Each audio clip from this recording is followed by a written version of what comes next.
بسم الله الرحمن الرحيم.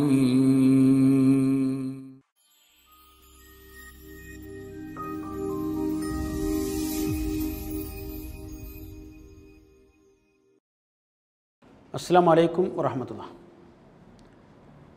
ബുദ്ധിയുടെ മതം മാനവതയുടെ ജീവൻ എന്ന ക്യാപ്ഷനിൽ KNM മർക്കസ് ദവ കഴിഞ്ഞ 4 മാസമായി നടത്തിക്കൊണ്ടിരിക്കുന്ന ആദർശ ക്യാമ്പയിൻ്റെ ഭാഗമായുള്ള ആദർശ പാഠം 11ാമത്തെ എപ്പിസോഡിലാണ് ഇന്ന് നമ്മളുള്ളത്.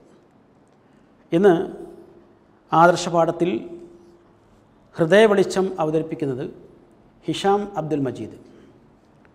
അതേപോലെ തന്നെ സന്മാർഗം എന്ന സെഷനിൽ നമ്മോട് സംസാരിക്കുന്നത് ബഹുമാന്യ പണ്ഡിതനായിരിക്കുന്ന ഒ അബ്ദുൽ ലത്തീഫ് മദനിയാണ്. ഇന്നത്തെ പൈതൃകം ഇസ്ലാഹി കേരളത്തിന് ഒരിക്കലും മറക്കാനാവാത്ത പണ്ഡിത നേതൃത്വമെന്ന് നമുക്ക് പറയാവുന്ന എ അലവി മൗലവിയുടെ ചരിത്ര സ്മൃതികളാണ് നമ്മളിന്നായി വിറക്കുന്നത്. അതുപോലെ തന്നെ സർഗം, നമുക്കറിയാം ഇസ്ലാഹി കേരളത്തിൽ ധാരാളം എഴുത്തുകാരും അതുപോലെ തന്നെ കവികളും ഗാനരചയിതാക്കളുമൊക്കെ ധാരാളമുള്ളത് നമുക്കറിയാം. അതിൽ വളരെ പ്രഗത്ഭനായ ഒരു വേള ഇസ്ലാഹി പ്രബോധന രംഗത്ത് വലിയ പങ്ക് നിർവഹിച്ചിട്ടുള്ള ഗാനങ്ങളുടെ ഉടമ കൂടിയായിട്ടുള്ള ബഹുമാന്യരിക്കുന്ന EKM പന്നൂരാണ് ഇന്നത്തെ സർഗത്തിൽ നമുക്ക് പ്രത്യേകമായി പരിചയപ്പെടാനുള്ളത്. അദ്ദേഹത്തിൻ്റെ ചില ഗാനങ്ങൾ കൂടി നമുക്ക് ഇതിൻ്റെ ഭാഗമായി കേൾക്കാൻ സാധിക്കും. ഇൻഷാ അല്ലാഹ് ഇന്നത്തെ ഈ പ്രോഗ്രാം ഏറ്റവും നന്നായിരിക്കട്ടെ, എല്ലാവരുടെയും എല്ലാവിധ സഹകരണങ്ങളും തേടുകയാണ്. അതോടൊപ്പം ആദർശപാഠം 10 കഴിഞ്ഞ എപ്പിസോഡിൽ ആദർശപാഠത്തിന് ശേഷം വന്നിരിക്കുന്ന ചോദ്യങ്ങളോട് അതിനുത്തരം നൽകിക്കൊണ്ട് പ്രതികരിച്ചിട്ടുള്ള നമ്മുടെ വിജയികളായിരിക്കുന്ന സഹോദരങ്ങളുണ്ട്. അവരിൽ നിന്ന് ഒരാളെ നറുക്കെടുത്ത് നമ്മൾ വിജയെ പ്രഖ്യാപിക്കുകയാണ്. ആ ചടങ്ങ് കൂടി ഇതിൻ്റെ കൂടെയുണ്ട്. ഒരു കാര്യം കൂടി പറയുന്നത്, ഇന്നത്തെ ആദർശപാഠത്തിന് ശേഷവും വരുന്ന ചോദ്യങ്ങൾ ശ്രദ്ധിക്കണമെന്നും അതിന് ആൻസർ നൽകി അടുത്ത ഘട്ടത്തിൽ വിജയിയായി മാറാൻ എല്ലാവരും ശ്രമിക്കണം എന്നുകൂടി സന്ദർഭത്തിൽ ഉണർത്തുകയാണ്. നമുക്ക് കഴിഞ്ഞ ലക്കത്തിൻ്റെ വിജയിയെ കണ്ടെത്താം.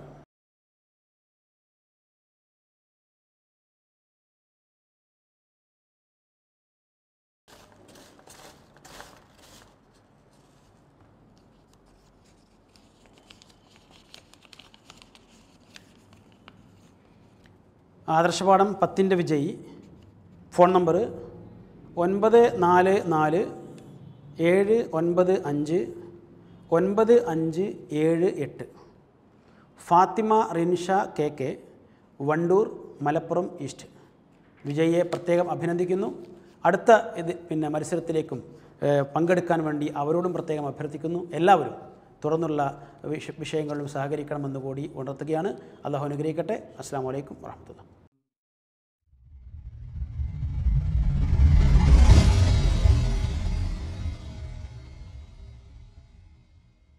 അസ്സലാമു അലൈക്കും വറഹ്മത്തുള്ളാഹി വബറകാതുഹു.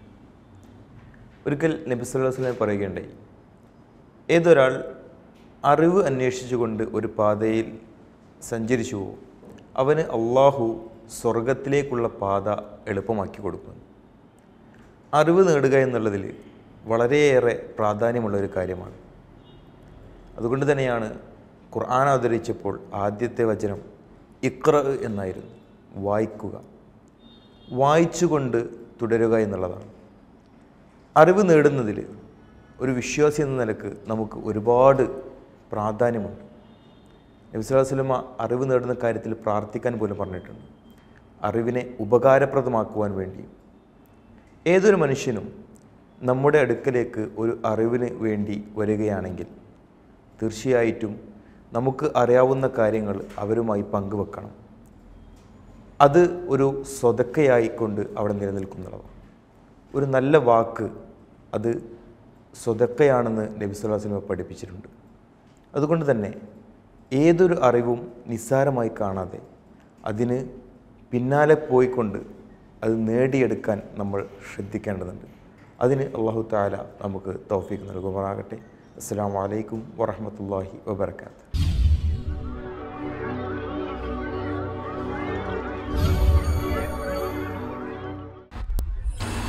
അസ്സലാമു അലൈക്കും വറഹ്മത്തുള്ളാഹി വബറകാതുഹു. അൽഹംദുലില്ലാഹി റബ്ബിൽ ആലമീൻ വസ്സലാത്തു വസ്സലാമു അലാ അഷ്റഫിൽ മുർസലീൻ വഅലാ ആലിഹി വസഹ്ബിഹി അജ്മഈൻ അമ്മാ ബഅദ്. അഊദു ബില്ലാഹി മിനശ് ശൈത്വാനിർ റജീം. ബിസ്മില്ലാഹിർ റഹ്മാനിർ റഹീം. വലാ തുഅ്തുസ് സുഫഹാഅ അംവാലകുമുല്ലതീ ജഅലല്ലാഹു ലക്കും ഖിയാമ. ബഹുമാന്യരെ, പരിശുദ്ധ ദീനുൽ ഇസ്ലാം ഒരു സന്തുലിത ജീവിതക്രമമാണ് എന്ന് നമുക്കെല്ലാവർക്കും അറിയാം. ഭൗതികതയെയും ആത്മീയതയെയും സമന്വയിപ്പിച്ച ഒരു മതമാണത്. മനുഷ്യജീവിതത്തിന് ആവശ്യമായിട്ടുള്ള എല്ലാ ഭാഗങ്ങളെയും സ്പർശിക്കുന്ന നിയമങ്ങളും നിർദ്ദേശങ്ങളുമാണ് പടച്ച റബ്ബ് സുബ്ഹാനഹു വ തആല അതിലൂടെ നൽകുന്നത്. വ്യക്തിപരവും കുടുംബപരവും സാമൂഹികവുമായ മേഖലകളിലും അതുപോലെ തന്നെ സാമ്പത്തികവും ശാരീരികവും മനഃശാസ്ത്രപരവും ഇങ്ങനെ തുടങ്ങിയ മുഴുവൻ മേഖലകളിലും ഇസ്ലാമിൻ്റെ നിർദ്ദേശങ്ങൾ നമുക്ക് കാണാവുന്നതാണ്. ചുരുക്കത്തിൽ നാം സാധാരണ പറയാറുള്ളത് പോലെ അടുക്കള മുതൽ അന്താരാഷ്ട്രം വരെയുള്ള കാര്യങ്ങൾ, തൊട്ടിൽ മുതൽ ചുടല വരെയുള്ള കാര്യങ്ങൾ മുഴുവനും പരിശുദ്ധ ദീനുൽ ഇസ്ലാമിൽ പ്രതിപാദിക്കപ്പെട്ടിട്ടുണ്ട്. അതിലേറ്റവും പ്രധാനപ്പെട്ട ഒരു മേഖലയാണ് സാമ്പത്തിക മേഖല എന്ന് പറയുന്നത്. അല്ലാഹു സുബ്ഹാനഹു വ തആല പാരത്രികമായ മോക്ഷത്തിന് വേണ്ടി ഭൗതിക ജീവിത മേഖലകളെ പറ്റേ പാടെ തള്ളിക്കളയണം എന്നൊരിക്കലും നിർദ്ദേശിക്കുന്നില്ല. അതുപോലെ തന്നെ ഭൗതികമായ നേട്ടങ്ങൾക്ക് വേണ്ടി പാരത്രികമായ മേഖലകളെയും വിസ്മരിക്കണം എന്നും പറയുന്നില്ല. അതുകൊണ്ട് തന്നെ വളരെ സൂക്ഷ്മതയോടുകൂടി കൈകാര്യം ചെയ്യേണ്ടുന്ന ഒരു രംഗമാണ് സാമ്പത്തിക രംഗം എന്ന് നാം മനസ്സിലാക്കേണ്ടതുണ്ട്. ജീവിതം മുഴുക്കെ ഒരു പരീക്ഷണമാണ് എന്ന് നമുക്കറിയാം. അതിലേറ്റവും പ്രധാനപ്പെട്ട ഒരു പരീക്ഷണമാണ് സാമ്പത്തിക മേഖല എന്ന് പറയുന്നത്. വിശുദ്ധ ഖുർആനിലൂടെ അല്ലാഹു സുബ്ഹാനഹു വ തആല പറയുന്നത് വഅലമു അന്നമാ അംവാലുക്കും വ ഔലാദുക്കും ഫിത്ന. നിങ്ങൾ മനസ്സിലാക്കണം, നിങ്ങളുടെ സന്താനങ്ങളും അതുപോലെ തന്നെ സമ്പത്തും ഒരു പരീക്ഷണമാണ് എന്ന കാര്യം. പ്രവാചകൻ സ്വല്ലല്ലാഹു അലൈഹി വസല്ലം ഒരു തിരുവചനത്തിലൂടെ ഉണർത്തുന്നത് ഇന്നലി കുല്ലി ഉമ്മത്തിൻ ഫിത്ന വ ഫിത്നത്തു ഉമ്മത്തി അൽ മാൽ. എല്ലാ ആളുകൾക്കും എല്ലാ വിഭാഗങ്ങൾക്കും ഓരോ ഫിത്നയുടെ കാരണങ്ങളുണ്ടായിരിക്കും. എൻ്റെ സമൂഹത്തിൻ്റെ ഫിത്നയുടെ കാരണം അത് സമ്പത്താണ് എന്ന് പ്രവാചകൻ സ്വല്ലല്ലാഹു അലൈഹി വസല്ലമ ഉണർത്തുന്നത് നമുക്ക് കാണാവുന്നതാണ്. അതുപോലെ തന്നെ അള്ളാഹുവിൻ്റെ അടുക്കൽ സ്വർഗത്തിൻ്റെ അടുക്കൽ തടയപ്പെട്ടിട്ടുള്ള ധനികന്മാരെക്കുറിച്ച് പ്രവാചകൻ വിശദീകരിക്കുന്നുണ്ട്. കാറ്റിൻ്റെ വേഗതയിലും ഇടിമിന്നലിൻ്റെ വേഗതയിലും അങ്ങനെയുള്ള വിവിധങ്ങളായ രൂപങ്ങളിൽ സ്വർഗങ്ങളിലേക്ക് ആളുകൾ പ്രവേശിക്കുമ്പോൾ ആ സ്വർഗത്തിൻ്റെ കവാടത്തിൽ തടയപ്പെട്ട ധനികന്മാരായ ആളുകളെക്കുറിച്ച് പറയുന്നുണ്ട്. കാരണം അവർക്ക് ഈ സമ്പത്തിൻ്റെ മേഖലയിൽ കൃത്യമായി വിചാരണയെ നേരിട്ടുകൊണ്ട് അതിന് കൃത്യമായ ഉത്തരം പറയാൻ സാധിച്ചിട്ടില്ല എന്നാണ് അതിന് കാരണമായി കൊണ്ട് പ്രവാചകൻ സ്വല്ലല്ലാഹു അലൈഹി വസല്ലം വിശദീകരിക്കുന്നത്. അതുകൊണ്ട് തന്നെ സമ്പത്ത് ഒരുപക്ഷെ നമ്മെ ചതിക്കുഴിയിൽ അകപ്പെടുത്തിയേക്കാം എന്ന വളരെ ഗൗരവതരമായ ചിന്ത നമ്മളിൽ ഓരോരുത്തരിലും ഉണ്ടാകേണ്ടതാണ്. അതിന് ഉദാഹരണമായി കൊണ്ട് പ്രവാചകൻ സ്വല്ലല്ലാഹു അലൈഹി വസല്ലമ ഒരു അൻസാരിയായ സഹാബിയുടെ സംഭവം നമുക്ക് വിശദീകരിച്ച് തരുന്നുണ്ട്. അദ്ദേഹത്തിൻ്റെ പേര് സഅലബത്ത് ബിൻ ഹാത്തിബ് എന്നാണ്. സൂറത്തു തൗബ 75 മുതൽ 77 വരെയുള്ള ആയത്തുകളെ വിശദീകരിക്കുന്ന സമയത്ത് ഖുർആനിൻ്റെ വിശദീകരണം നൽകുമ്പോഴെല്ലാം മുഫസ്സിറുകളായ ആളുകൾ ആ സംഭവം വിശദീകരിക്കുന്നുണ്ട്. അതിൻ്റെ സബബുൻ നുസൂലായി ആയത്ത് അവതരണത്തിൻ്റെ പശ്ചാത്തലമായി കൊണ്ട് ഇതാണ് സംഭവം എന്നാണ് അവർ വിശദീകരിക്കുന്നത്. അദ്ദേഹം ഒരു ദരിദ്രനായിരുന്നു. അതിനുശേഷം സമ്പന്നതയ്ക്ക് വേണ്ടി പ്രാർത്ഥിക്കണമെന്ന് പ്രവാചകനോട് ആവശ്യപ്പെട്ടു. പ്രവാചകൻ നിരുത്സാഹപ്പെടുത്തിയെങ്കിലും നിർബന്ധിച്ചപ്പോൾ പ്രവാചകൻ അങ്ങനെ പ്രാർത്ഥിക്കുകയും അവസാനം അദ്ദേഹം വളരെ വലിയ സമ്പന്നനായിത്തീരുകയും എന്നാൽ ആ സമ്പത്തിനോട് നീതി പുലർത്താൻ കഴിയാത്ത വിധത്തിൽ അദ്ദേഹം ആ മേഖലയിൽ പരാജയപ്പെട്ടു പോവുകയും ചെയ്യുന്ന വിശാലമായ ഒരു ചരിത്രം നമുക്ക് പ്രവാചകൻ വിശദീകരിച്ച് തരുന്നുണ്ട്. ഇങ്ങനെ സമ്പത്ത് മനുഷ്യനെ കണ്ണ് മഞ്ഞളിപ്പിക്കുന്ന, എന്താണ് ഞാൻ ഈ സമ്പത്ത് കൊണ്ട് ചെയ്തു കൂട്ടേണ്ടത്, അതെനിക്ക് ഗുണകരമായി തീരുന്നത് എങ്ങനെയാണ് എന്ന് മനസ്സിലാക്കാൻ ആക്കാതെ ജീവിക്കുന്ന ആളുകളെ നമുക്ക് കാണാവുന്നതാണ്. അതിൻ്റെ നേരെ വിപരീതമായി കൊണ്ട് നമുക്ക് മുസ്അബ് ബിൻ ഉമൈറിനെ പോലെയുള്ള സമ്പന്നരായ ആളുകളെ, സമ്പന്നതയുടെ പറുദീസയിൽ ജീവിച്ചിട്ടുള്ള ആളുകൾ ഇസ്ലാമിലേക്ക് കടന്നു വന്ന സമയത്ത് അവർ കരിമ്പടം പുതച്ചുകൊണ്ട് വളരെ ദരിദ്രരായിക്കൊണ്ട് ജീവിച്ച മേഖലകളിലും നമുക്ക് കാണാവുന്നതാണ്. അതുകൊണ്ട് ആ മുസ്അബ് റളിയല്ലാഹു അൻഹു മരണപ്പെടുന്ന സമയത്ത് പ്രവാചകൻ സ്വല്ലല്ലാഹു അലൈഹി വസല്ലം അദ്ദേഹത്തെ കണ്ടുകൊണ്ട് വളരെ വിഷമത്തോട് പറഞ്ഞ വാക്കുകളൊക്കെ നമുക്ക് ഹദീസ് ഗ്രന്ഥങ്ങളിൽ കാണാവുന്നതാണ്. അതിനാൽ സാമ്പത്തിക മേഖല നമ്മെ ഒരിക്കലും പരാജയപ്പെടുത്തുവാനോ അത് നമ്മെ ഏതെങ്കിലും വിധത്തിൽ നശിപ്പിക്കുവാനോ പാടില്ല.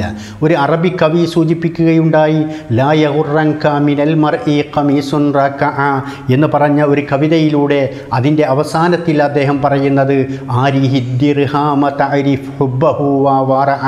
അങ്ങനെയുള്ള മനുഷ്യനെ, ഒരു മനുഷ്യനെ നോക്കിക്കൊണ്ട് അവൻ്റെ നെറ്റിത്തടത്തിലെ തഴമ്പോ അവൻ്റെ നെരിയാണിക്ക് മുകളിലുള്ള തുണിയോ അവൻ്റെ വസ്ത്രത്തിൽ ഏതെങ്കിലും വിധത്തിലുള്ള ലാളിത്യമോ കണ്ടുകൊണ്ട് ഒരു മനുഷ്യനെ വിലയിരുത്താൻ പാടില്ല. മറിച്ചൊരു മനുഷ്യനെ വിലയിരുത്തേണ്ടത് ആരിഹി ദിർഹാമ തഅരിഫ് ഹുബ്ബഹു വറഅ, സമ്പത്തുമായി ഇടപെട്ടു നോക്കണം എന്നാണ്. അതുപോലെ പ്രവാചകൻ മറ്റൊരു തിരുവചനത്തിലൂടെ ഉണർത്തുന്നത് ഒരു മനുഷ്യനെ വിലയിരുത്തേണ്ടത് അവൻ്റെ നമസ്കാരമോ നോമ്പോ ദിക്റുകളോ സ്വലാത്തുകളോ നോക്കിക്കൊണ്ടല്ല എന്നും, ഒരു മനുഷ്യൻ്റെ കൂടെ യാത്ര ചെയ്യുകയും അതുപോലെ തന്നെ സാമ്പത്തികമായ ഇടപാടുകൾ നടത്തുകയും അതിലെല്ലാം സൂക്ഷ്മതയും ഭക്തിയും പ്രകടിപ്പിക്കുകയും ചെയ്യുന്നുണ്ട് എങ്കിൽ അയാളെയാണ് ഏറ്റവും നല്ല മനുഷ്യനായി വിലയിരുത്തേണ്ടത് എന്നും പ്രവാചകൻ സ്വല്ലല്ലാഹു അലൈഹി വസല്ലം പഠിപ്പിച്ചിട്ടുണ്ട്. അതുകൊണ്ട് തന്നെ പരിശുദ്ധ ദീനുൽ ഇസ്ലാം പൊതുസമൂഹത്തോടുള്ള കൽപ്പനയായി കൊണ്ട് പറയുന്നത് യാ അയ്യുഹന്നാസ് കുലൂ മിമ്മാ ഫിൽ അർളി ഹലാലൻ ത്വയ്യിബ, ജനങ്ങളെ എല്ലാവരെയും മൊത്തത്തിൽ വിളിച്ചുകൊണ്ടാണ് പറയുന്നത്, നിങ്ങൾ ഹലാലായതേ ഭക്ഷിക്കുവാൻ പാടുള്ളൂ, ആ രൂപത്തിൽ നിങ്ങളുടെ സമ്പത്തുകൾ നിങ്ങൾ വിനിയോഗിക്കുവാൻ പാടുള്ളൂ എന്ന് പൊതുവേ ഇസ്ലാമിൻ്റെ നിർദ്ദേശം നമുക്ക് കാണാവുന്നതാണ്. വിശ്വാസികളെ വിളിച്ചുകൊണ്ട് ഖുർആൻ പറയുന്നു, യാ അയ്യുഹല്ലദീന ആമനു കുലൂ മിൻ ത്വയ്യിബാതി മാ റസഖ്നാകും, വിശ്വാസികളെ നിങ്ങൾക്ക് നൽകപ്പെട്ടതിൽ നിന്ന് ഏറ്റവും വിശിഷ്ടമായതേ നിങ്ങൾ കഴിക്കുവാൻ പാടുള്ളൂ, അതിനുവേണ്ടിയാണ് നിങ്ങളുടെ സമ്പത്തുക്കൾ നിങ്ങൾ ചെലവഴിക്കേണ്ടത്. അതുപോലെ പ്രവാചകന്മാരെ പ്രത്യേകം വിളിച്ചുകൊണ്ട് വിശുദ്ധ ഖുർആനിലൂടെ പറയുന്നു, യാ അയ്യുഹർ റസൂൽ കുലൂ മിൻ ത്വയ്യിബാത്, പ്രവാചകരെ നിങ്ങളും ഏറ്റവും വിശിഷ്ടമായത് മാത്രമേ ഭക്ഷിക്കുവാൻ പാടുള്ളൂ, അതിനാണ് നിങ്ങളുടെ സമ്പത്തുക്കൾ നിങ്ങൾ ചെലവഴിക്കേണ്ടത് എന്ന് പ്രവാചകൻ സ്വല്ലല്ലാഹു അലൈഹി വസല്ലമയും വിശുദ്ധ ഖുർആനും നമുക്ക് നിരന്തരം പഠിപ്പിച്ചു തരികയാണ്. അപ്രകാരം തന്നെ പലപ്പോഴും പ്രവാചകനോട് പരാതിപ്പെട്ടിട്ടുള്ള ആളുകൾ, ഞങ്ങളുടെ പ്രാർത്ഥനകൾ അല്ലാഹു സ്വീകരിക്കുന്നില്ല, ഞങ്ങൾക്ക് പ്രാർത്ഥനകൾക്ക് ഉത്തരം കിട്ടുന്നില്ല എന്ന് പരാതിപ്പെട്ട സന്ദർഭത്തിൽ പ്രവാചകൻ സ്വല്ലല്ലാഹു അലൈഹി വസല്ലമ അവരോട് പറഞ്ഞിട്ടുള്ളത്, നിങ്ങൾ നിങ്ങളുടെ സമ്പത്ത് നല്ല രൂപത്തിൽ വിനിയോഗിക്കുക, ആ രൂപത്തിൽ നിങ്ങൾ വിനിയോഗിച്ചുകൊണ്ട് അങ്ങനെയുള്ള ഭക്ഷണമാണ് നിങ്ങൾ കഴിക്കുന്നത് എങ്കിൽ ഒരിക്കലും നിങ്ങളുടെ പ്രാർത്ഥന സ്വീകരിക്കാതിരിക്കുകയില്ല. മറിച്ച് നമ്മുടെ അവസ്ഥ പരിശോധിക്കുകയാണ് എങ്കിൽ ഹറാമിൽ മുങ്ങിക്കുളിക്കുന്ന വിധത്തിലുള്ള സാമ്പത്തിക മേഖലകൾ, പലിശയുമായി ബന്ധപ്പെട്ടുള്ള മേഖലകൾ, ആ സാമ്പത്തിക രംഗത്ത് ചതിയും വഞ്ചനയും കുതന്ത്രങ്ങളും ഇങ്ങനെയെല്ലാമാണ് രംഗമെങ്കിൽ അവിടെ അള്ളാഹുവിൻ്റെ അനുഗ്രഹമുണ്ടാവുകയില്ല. പ്രവാചകൻ പഠിപ്പിക്കുന്നത് മത്അമുഹു ഹറാം വമൽബസുഹു ഹറാം, അവൻ്റെ ഭക്ഷണം ഹറാമാണ്, അവൻ്റെ വസ്ത്രം ഹറാമാണ്. അങ്ങനെ മുഴുവനും ഹറാമിൻ്റെ അവസ്ഥയിൽ മൂടപ്പെട്ട് കിടക്കുന്ന അവസ്ഥയിൽ ഫഅന്നാ യുസ്തജാബു ലക്കും, എങ്ങനെയാണ് അവർക്ക് ഉത്തരം ലഭിക്കുക, നിങ്ങൾക്ക് എങ്ങനെയാണ് ഉത്തരം കിട്ടുക എന്നാണ്. അതുപോലെ സഅദ് റളിയല്ലാഹു അൻഹു ഒരിക്കൽ പ്രവാചക തിരുമേനി സ്വല്ലല്ലാഹു അലൈഹി വസല്ലമയോട് പറഞ്ഞു, പ്രവാചകരെ ഞങ്ങളുടെ പ്രാർത്ഥനകൾക്ക് ഉത്തരം കിട്ടുവാൻ വേണ്ടി നിങ്ങൾ അള്ളാഹുവിനോട് ദുആ ചെയ്യണം എന്ന് പറഞ്ഞപ്പോൾ പ്രവാചകൻ സ്വല്ലല്ലാഹു അലൈഹി വസല്ലമ സഅദ് റളിയല്ലാഹു അൻഹുവിനോട് ഉപദേശിച്ചിട്ടുള്ളത് അത്തിബ് മത്അമക തകുൻ മുസ്തജാബദ് ദഅവ, നിങ്ങളുടെ ഭക്ഷണം നന്നാക്കണം നിങ്ങൾ, എങ്കിൽ അള്ളാഹുവിൻ്റെ അടുക്കൽ നിങ്ങളുടെ പ്രാർത്ഥനയ്ക്ക് ഉത്തരം ലഭിക്കുമെന്നാണ്. നമ്മുടെ ഭക്ഷണത്തിനും വസ്ത്രത്തിനും അതുപോലെ ഭൗതിക ആവശ്യങ്ങൾക്ക് വേണ്ടിയെല്ലാം നമ്മൾ ഉപയോഗിക്കുന്ന ഈ സമ്പത്തുക്കൾ നമ്മുടെ നിലനിൽപ്പിന് ആധാരമായ, ഖുർആൻ ഞാൻ ആദ്യം ഓതി വെച്ച ആയത്തിൽ പറയുന്നത് പോലെ ഖിയാമായ നിലനിൽപ്പിന് അത്യാവശ്യമായിട്ടുള്ള ഈ സമ്പത്ത് എങ്ങനെയാണ് നമ്മൾ ചെലവഴിച്ചിട്ടുള്ളത്? മിൻ ഐന ഇക്തസബ വ ഇലാ ഐന അൻഫഖ, എവിടെ നിന്നാണ് അത് ചെലവഴിച്ചത്, എങ്ങനെയാണ് നീ അത് ഏത് രൂപത്തിലാണ് സമ്പാദിച്ചിട്ടുള്ളത് എന്ന രണ്ട് ചോദ്യം ചോദ്യങ്ങൾക്ക് അള്ളാഹുവിൻ്റെ അടുക്കൽ കൃത്യമായ ഉത്തരം പറയേണ്ടി വരും. ലാ തസൂലു ഖദമ അബ്ദിൻ, ഒരു ദാസൻ്റെയും കാലടികൾ മുന്നോട്ട് വെക്കാൻ സാധിക്കുകയില്ല കൃത്യമായ ചില ചോദ്യങ്ങൾക്ക് ഉത്തരം നൽകിയിട്ടല്ലാതെ എന്ന് പ്രവാചക തിരുമേനി സ്വല്ലല്ലാഹു അലൈഹി വസല്ലം പഠിപ്പിക്കുന്നിടത്തും സമ്പത്തിനെ സംബന്ധിച്ച് അനിൽ മാൽ, അവൻ്റെ സമ്പത്തിനെ സംബന്ധിച്ച് ചോദ്യം ചെയ്യപ്പെടുന്നതാണ്. ആ സമ്പത്തിനെ സംബന്ധിച്ച് ചോദ്യം ചെയ്യപ്പെടുന്നത് മിൻ ഐനൈക്ക് തസബ വൈല ഐനാം ഫക്ക, എവിടെ നിന്നാണ് സമ്പാദിച്ചിട്ടുള്ളത്, അതുപോലെ തന്നെ എവിടേക്കാണ് അത് ചെലവഴിച്ചിട്ടുള്ളത് എന്ന മേഖലയെ കൃത്യമായി കൊണ്ട് അള്ളാഹുവിൻ്റെ അടുക്കൽ മറുപടി പറഞ്ഞേ മതിയാകൂ എന്ന് പ്രവാചകൻ സ്വല്ലല്ലാഹു അലൈഹി വസല്ലം നമുക്ക് പഠിപ്പിച്ചു വരികയാണ്. ഇബ്നു ഉമർ റളിയല്ലാഹു അൻഹു അദ്ദേഹം പറയുകയാണ്, ലൗ സല്ലൈതും ഹത്താ തകൂനു കൽ ഹനായ ഫസുംതും ഹത്താ തകൂനു കൽ അദ്യാർ, നിങ്ങൾ നിങ്ങളുടെ മുതുക് വളയുന്ന രൂപത്തിൽ നിങ്ങൾ ആരാധനകൾ നിർവഹിച്ചാലും, അതുപോലെ തന്നെ നിങ്ങൾ എല്ലും തോലുമാകുന്ന വിധത്തിൽ നിങ്ങൾ ആരാധനകൾ നിർവഹിച്ചാലും നിങ്ങളുടെ അടുക്കൽ നിന്ന് പ്രാർത്ഥന സ്വീകരിക്കപ്പെടുകയില്ല നിങ്ങൾ ഹലാലായ ഭക്ഷണം കഴിക്കുന്നത് വരെ. നിങ്ങൾ കൃത്യമായും അല്ലാഹു സുബ്ഹാനഹു വ തആല അനുവദിച്ചിട്ടുള്ള രൂപത്തിൽ നിങ്ങളുടെ സമ്പത്തുകൾ സമ്പാദിക്കുകയും ചെലവഴിക്കുകയും അതിലൂടെ നിങ്ങൾ ഉപജീവനം നയിക്കുകയും ചെയ്തെങ്കിൽ മാത്രമേ അല്ലാഹു സുബ്ഹാനഹു വ തആല നിങ്ങളുടെ പ്രാർത്ഥനകൾ വരെ സ്വീകരിക്കപ്പെടുകയുള്ളൂ എന്നാണ്. അതുകൊണ്ട് തന്നെ സാമ്പത്തികമായ മേഖലയിലേക്ക് നമ്മൾ പ്രവേശിക്കുമ്പോൾ എത്ര വലിയ കോടീശ്വരൻ നമ്മളാകുന്നതിനും ഇസ്ലാം എതിര് നിൽക്കുന്നില്ല, എത്ര വലിയ സമ്പന്നനാകുന്നതിനും എതിര് നിൽക്കുന്നില്ല. പക്ഷേ ആ സമ്പത്ത് എങ്ങനെയാണ് സമ്പാദിക്കുന്നത്, ഹലാലായ അനുവദനീയമായ മാർഗത്തിലൂടെയാണോ എന്ന് നാം കൃത്യമായും പരിശോധിക്കേണ്ടതാണ്. അപ്രകാരം തന്നെ അത് ഉപയോഗിക്കുന്ന സമയത്ത് ധൂർത്തും പൊങ്ങച്ചവും ആർഭാടവും ഇല്ലാത്ത വിധത്തിൽ വളരെ കൃത്യമായും ഇസ്ലാമിൽ അല്ലാഹു സുബ്ഹാനഹു വ തആല നിർദ്ദേശിക്കുന്ന വിധത്തിലാണോ അത് ചെലവഴിക്കുന്നത് എന്നും നാം മനസ്സിലാക്കുകയും അത് കൃത്യമായി അത് നമ്മുടെ ജീവിതത്തിൻ്റെ പദങ്ങളിൽ കൊണ്ടുവരികയും ചെയ്യേണ്ടതുണ്ട്. അപ്രകാരം തന്നെ ആ സമ്പത്തുക്കൾ ചെലവഴിക്കുന്ന സമയത്ത് ഇതിൽ ഞാൻ മാത്രമല്ല, അല്ലാഹു സുബ്ഹാനഹു വ തആല നൽകിയിട്ടുള്ള റഹ്മത്താണ്, അവൻ്റെ കാരുണ്യമാണ് എന്ന് മനസ്സിലാക്കുന്നതോടൊപ്പം ഇതിന് അർഹൻ ഞാൻ മാത്രമല്ല, അതിന് കൃത്യമായും അർഹതയുള്ള മറ്റാളുകളുണ്ട്. സക്കാത്ത് അതിൽപ്പെട്ടതാണ്, സ്വതക്കകൾ അതിൽപ്പെട്ടതാണ്, പാവങ്ങൾ അതിലുള്ളതാണ്, ദരിദ്രരായ ആളുകൾക്ക് നാം ചെലവഴിക്കേണ്ടതാണ്. അങ്ങനെ എൻ്റെ സമ്പത്തിൽ അർഹതപ്പെട്ടിട്ടുള്ള ആളുകൾക്കൊക്കെയും ഈ സമ്പത്ത് ഞാൻ എത്തിച്ചു കൊടുക്കേണ്ടതുണ്ട് എന്ന കൃത്യമായ ബോധവും അറിവും നമ്മളിൽ ഉണ്ടാവുകയും ചെയ്യുമ്പോൾ സമ്പത്ത് നമുക്ക് അനുഗ്രഹമായി തീരുകയും ആ സമ്പന്നതയിലൂടെ നമുക്ക് അള്ളാഹുവിൻ്റെ അടുക്കൽ സ്വർഗം നേടാൻ സാധിക്കുകയും ചെയ്യും. പ്രവാചകൻ സ്വല്ലല്ലാഹു അലൈഹി വസല്ലമയുടെ അടുക്കൽ വന്നുകൊണ്ട് ധനികന്മാരായ ആളുകൾ അള്ളാഹിൻ്റെ മാർഗത്തിൽ ഒരുപാട് ദിക്റുകളും സ്വലാത്തുകളും ചെല്ലുന്നതോട് കൂടെ തന്നെ അവർ അള്ളാഹുവിൻ്റെ മാർഗത്തിൽ സമ്പത്ത് ചെലവഴിക്കുക കൂടി ചെയ്യുന്നു എന്ന് പറഞ്ഞുകൊണ്ട് പരാതിയുമായി കടന്നു വന്നിട്ടുള്ള ആളുകളുണ്ട്. ആ സ്വഹാബികളൊക്കെയും തങ്ങളുടെ സമ്പത്ത് അള്ളാഹുവിൻ്റെ അടുക്കൽ അത് ഗുണപരമാകുന്ന വിധത്തിൽ സ്വർഗം ലഭിക്കുവാൻ ഉതകുന്ന വിധത്തിൽ ചെലവഴിക്കുകയായിരുന്നു ചെയ്തിട്ടുണ്ടായിരുന്നത്. അതുപോലെ അള്ളാഹുവിൻ്റെ അനുഗ്രഹത്തോടു കൂടി ആ സമ്പത്ത് എത്രയാണോ, എത്ര കുറഞ്ഞതാണോ കൂടുതലാണോ ആ രൂപത്തിൽ നമ്മൾ ജീവിക്കുമ്പോൾ സമ്പത്തിനോട് കാണിക്കേണ്ടുന്ന നീതി, അതിനോട് കാണിക്കേണ്ട കൂറ്, അതിൽ വിധിവിലക്കുകൾ പാലിക്കുന്നത്, ഇതെല്ലാം തന്നെ നമ്മൾ കൃത്യമായും പാലിക്കേണ്ടതുണ്ട്. അത് നമുക്ക് ഗുണകരമായി തീരുന്ന അവസ്ഥയിൽ അതിനെ മാറ്റിയെടുക്കേണ്ടതുണ്ട്.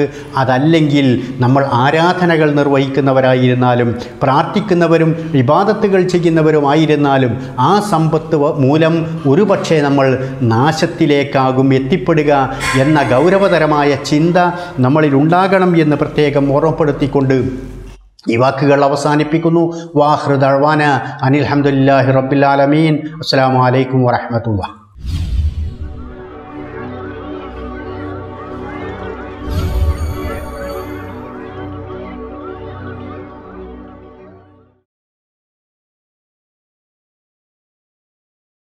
ആയിരത്തി 1995 ഒരു പ്രഭാതം തൃശ്ശൂർ ജില്ലയിലെ ഓട്ടുപാറ എന്ന ഗ്രാമത്തിലെ ഏതോ ഒരു അജ്ഞാത കേന്ദ്രം.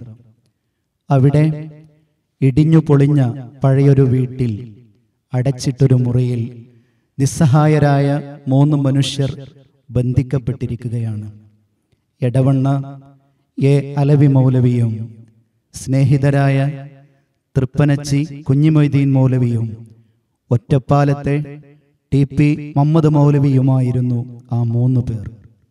ജനൽ പഴുതിലൂടെ തൊട്ടടുത്ത മുറിയിലെ കാഴ്ച കണ്ട് അവർ നടുങ്ങി.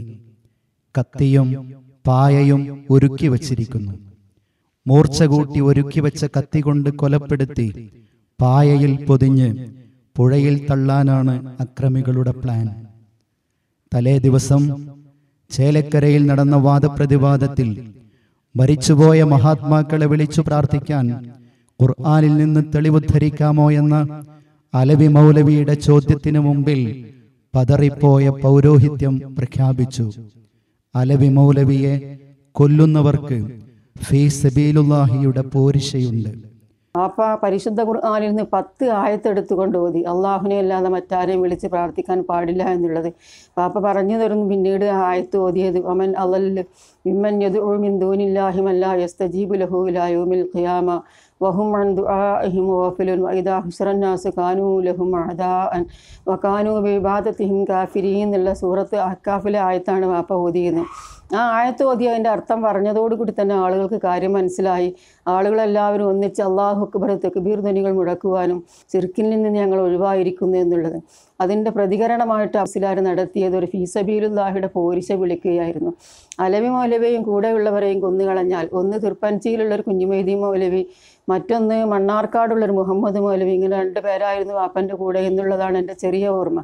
അങ്ങനെ ഈ 3 പേരെയും വധിച്ചാൽ അത് ഫീസബീലുല്ലാഹിയുടെ പോരിശ കിട്ടുമെന്നുള്ളത് മുസ്ലിയാർ വിളംബരം ചെയ്തതിനനുസരിച്ച് കൊണ്ട് അവരതിന് ആസൂത്രണം നടത്തുകയും ചെയ്തു. പിറ്റേ ദിവസം വാപ്പ ഈ കൂട്ടരും കൂടിയിട്ട് സ്നേഹിതന്മാരോടൊത്ത് നാട്ടിലേക്ക് മടങ്ങുകയാണ്. വഴിയിൽ വെച്ച് കാറ് തടുത്ത് നിർത്തി. അവരിൽ കൂട്ടത്തിൽപ്പെട്ട 2-3 ആളുകൾ കാറിലേക്ക് ഇരച്ചു കയറുകയും ചെയ്തു. ശേഷം കൊണ്ടുപോയത് നേർക്കുനേരെയുള്ള വഴിയിലൂടെയല്ല, ചേലക്കര എന്ന് പറഞ്ഞൊരു എസ്റ്റേറ്റിലേക്കാണ് കാറ് തിരിച്ചു വിട്ടത്. ആഹ്വാനം ചെവിക്കൊണ്ട അനുയായികൾ വഴിയിൽ കാറ് തടഞ്ഞു നിർത്തി മൗലവിയെയും സംഘത്തെയും തട്ടിക്കൊണ്ടുപോയതായിരുന്നു. അന്ത്യാഭിലാഷമെന്ന നിലയിൽ കൊല്ലപ്പെടുന്നതിന് മുമ്പ് തൊട്ടടുത്ത നമസ്കാരപ്പള്ളിയിൽ പോയി നമസ്കരിക്കുവാൻ അക്രമികൾ അനുവദിച്ചു. നിങ്ങൾക്ക് എന്താണ് അവസാനമായിട്ട് ആഗ്രഹമുള്ളത്? വെള്ളം കുടിക്കണമെന്ന് ചോദിച്ചു, വേണ്ടാന്ന് പറഞ്ഞു. പിന്നെ നിങ്ങൾക്ക് നമസ്കരിക്കണമെന്ന് ചോദിച്ചു, വേണമെന്ന് പറഞ്ഞു. അങ്ങനെ നമസ്കരിക്കേണ്ടതിന് വേണ്ടിയിട്ട് ബാപ്പയെയും ഈ 3 മൗലവിമാരെയും കൂടിയിട്ട് ഇവരുടെ കൂട്ടത്തിൽ തന്നെയുള്ള കുറേ ആളുകളെയും ഒരുമിച്ച് കൊണ്ട് കുറച്ച് അകലെയുള്ള നമസ്കാര പള്ളിയിലേക്ക് കൂട്ടിക്കൊണ്ടുപോയി. ഈ കൊണ്ടുപോയി നിന്ന അവസരത്തിൽ ഇതെല്ലാം വീക്ഷിച്ചുകൊണ്ട് ശ്രദ്ധിച്ചുകൊണ്ട് ഒരു ക്രിസ്ത്യാനിയായ ഒരു യുവാവ് അപ്പുറത്ത് നിൽക്കുന്നുണ്ടായിരുന്നു. അദ്ദേഹത്തിന് ബാപ്പയെ ഈ സ്വതന്ത്ര പ്രസ്ഥാനത്തിൻ്റെ സ്റ്റേജിൽ വെച്ച് കണ്ട് പരിചയമുണ്ട്. ബാപ്പ അന്നൊരു സ്വതന്ത്ര പ്രസ്ഥാനത്തിലൊക്കെ പ്രസംഗിക്കുന്ന ഒരാളായിരുന്നു. നല്ല തികഞ്ഞ ഒരു കോൺഗ്രസ്സുകാരനുമായിരുന്നു ബാപ്പ. അങ്ങനെ ആ ഒരു സദസ്സിൽ വെച്ച് കണ്ടുള്ള പരിചയത്തിൻ്റെ അടിസ്ഥാനത്തിൽ ഇതെന്തോ ദുരൂഹത ഇതിൻ്റെ പിന്നിലുണ്ടെന്നുള്ളത് ഈ യുവാവ് മനസ്സിലാക്കുകയും അങ്ങനെ പെട്ടെന്ന് ഓടിപ്പോയിട്ട് കുറച്ച് അകലെയുള്ളൊരു വീട്ടിൽ പോയിട്ട് SIക്ക് ഫോൺ വിളിക്കുകയും ചെയ്തു. അള്ളാഹുവിൻ്റെ മഹത്തായ അനുഗ്രഹം എന്ന് പറയാം. 2 റക്അത്ത് നമസ്കാരം കഴിഞ്ഞുകൊണ്ട് മരണത്തെ മുന്നിൽ കണ്ടുകൊണ്ട് തിരിച്ചു മടങ്ങിയാണ് ബാപ്പയും കൂടെയുള്ള മൗലവിമാരും. ബാപ്പയുടെ കയ്യിലുള്ള എല്ലാ വസ്തുക്കളും അവർ പിടിച്ചു വാങ്ങി. ഒരു പേനക്കത്തി ഉണ്ടായിരിക്കും ബാപ്പയുടെ കയ്യിൽ എപ്പോഴും. ആ പേനക്കത്തി മാത്രം ബാപ്പ കൊടുത്തില്ല. എന്തായാലും ശരി, മരിക്കുകയാണെങ്കിലും യുദ്ധമായിക്കൊള്ളട്ടെ എന്നുള്ള നിലക്ക് അങ്ങോട്ടും ഒരു പ്രതികരണം നടത്തിയിട്ട് മരണത്തെ കീഴടങ്ങാമെന്നുള്ള രൂപത്തിൽ ബാപ്പ ആ കത്തി മാത്രം കൊടുത്തിട്ടുണ്ടായിരുന്നില്ല. അങ്ങനെ ബാപ്പ മരണം പ്രതീക്ഷിച്ചു കൊണ്ട് വരുമ്പോൾ പെട്ടെന്ന് കാണുന്നത് SIയുടെ ജീപ്പ് മൂടി കുതച്ചുകൊണ്ട് വരുന്ന കാഴ്ചയായിരുന്നു. അള്ളാഹു സുബ്ഹാനഹു മഹത്തായ ഒരു അനുഗ്രഹമായിരുന്നു അത്. ദേശീയ പ്രസ്ഥാനത്തിന്റെ പരിപാടികളിൽ അലവി മൗലവിയെ കണ്ട് പരിചയമുള്ള ഒരു ക്രിസ്ത്യൻ യുവാവ് സംശയം തോന്നി പോലീസിനെ അറിയിച്ചതാണ് അള്ളാഹുവിൻ്റെ അനുഗ്രഹത്താൽ അന്ന് മൗലവിയുടെ ജീവൻ രക്ഷിച്ചത്. അന്ന് മൗലവിയുടെ കൈവശമുണ്ടായിരുന്ന ചുവന്ന ബാഗ് വർഷങ്ങൾ നീണ്ട കേസ് നടപടികൾക്കൊടുവിലാണ് തിരിച്ചു കിട്ടിയത്. അന്ന് ആ ഒരു വാദപ്രതിവാദത്തിൽ ജയിച്ചതിൻ്റെ പേരിൽ വാപ്പയ്ക്ക് ഒരു മംഗളാശംസ അവിടെ നിന്ന് കിട്ടിയിട്ടുണ്ടായിരുന്നു. ആ മംഗളാശംസയിലെ 3-4 വരികൾ കൂടി ഞാൻ ഓർക്കുകയാണ്.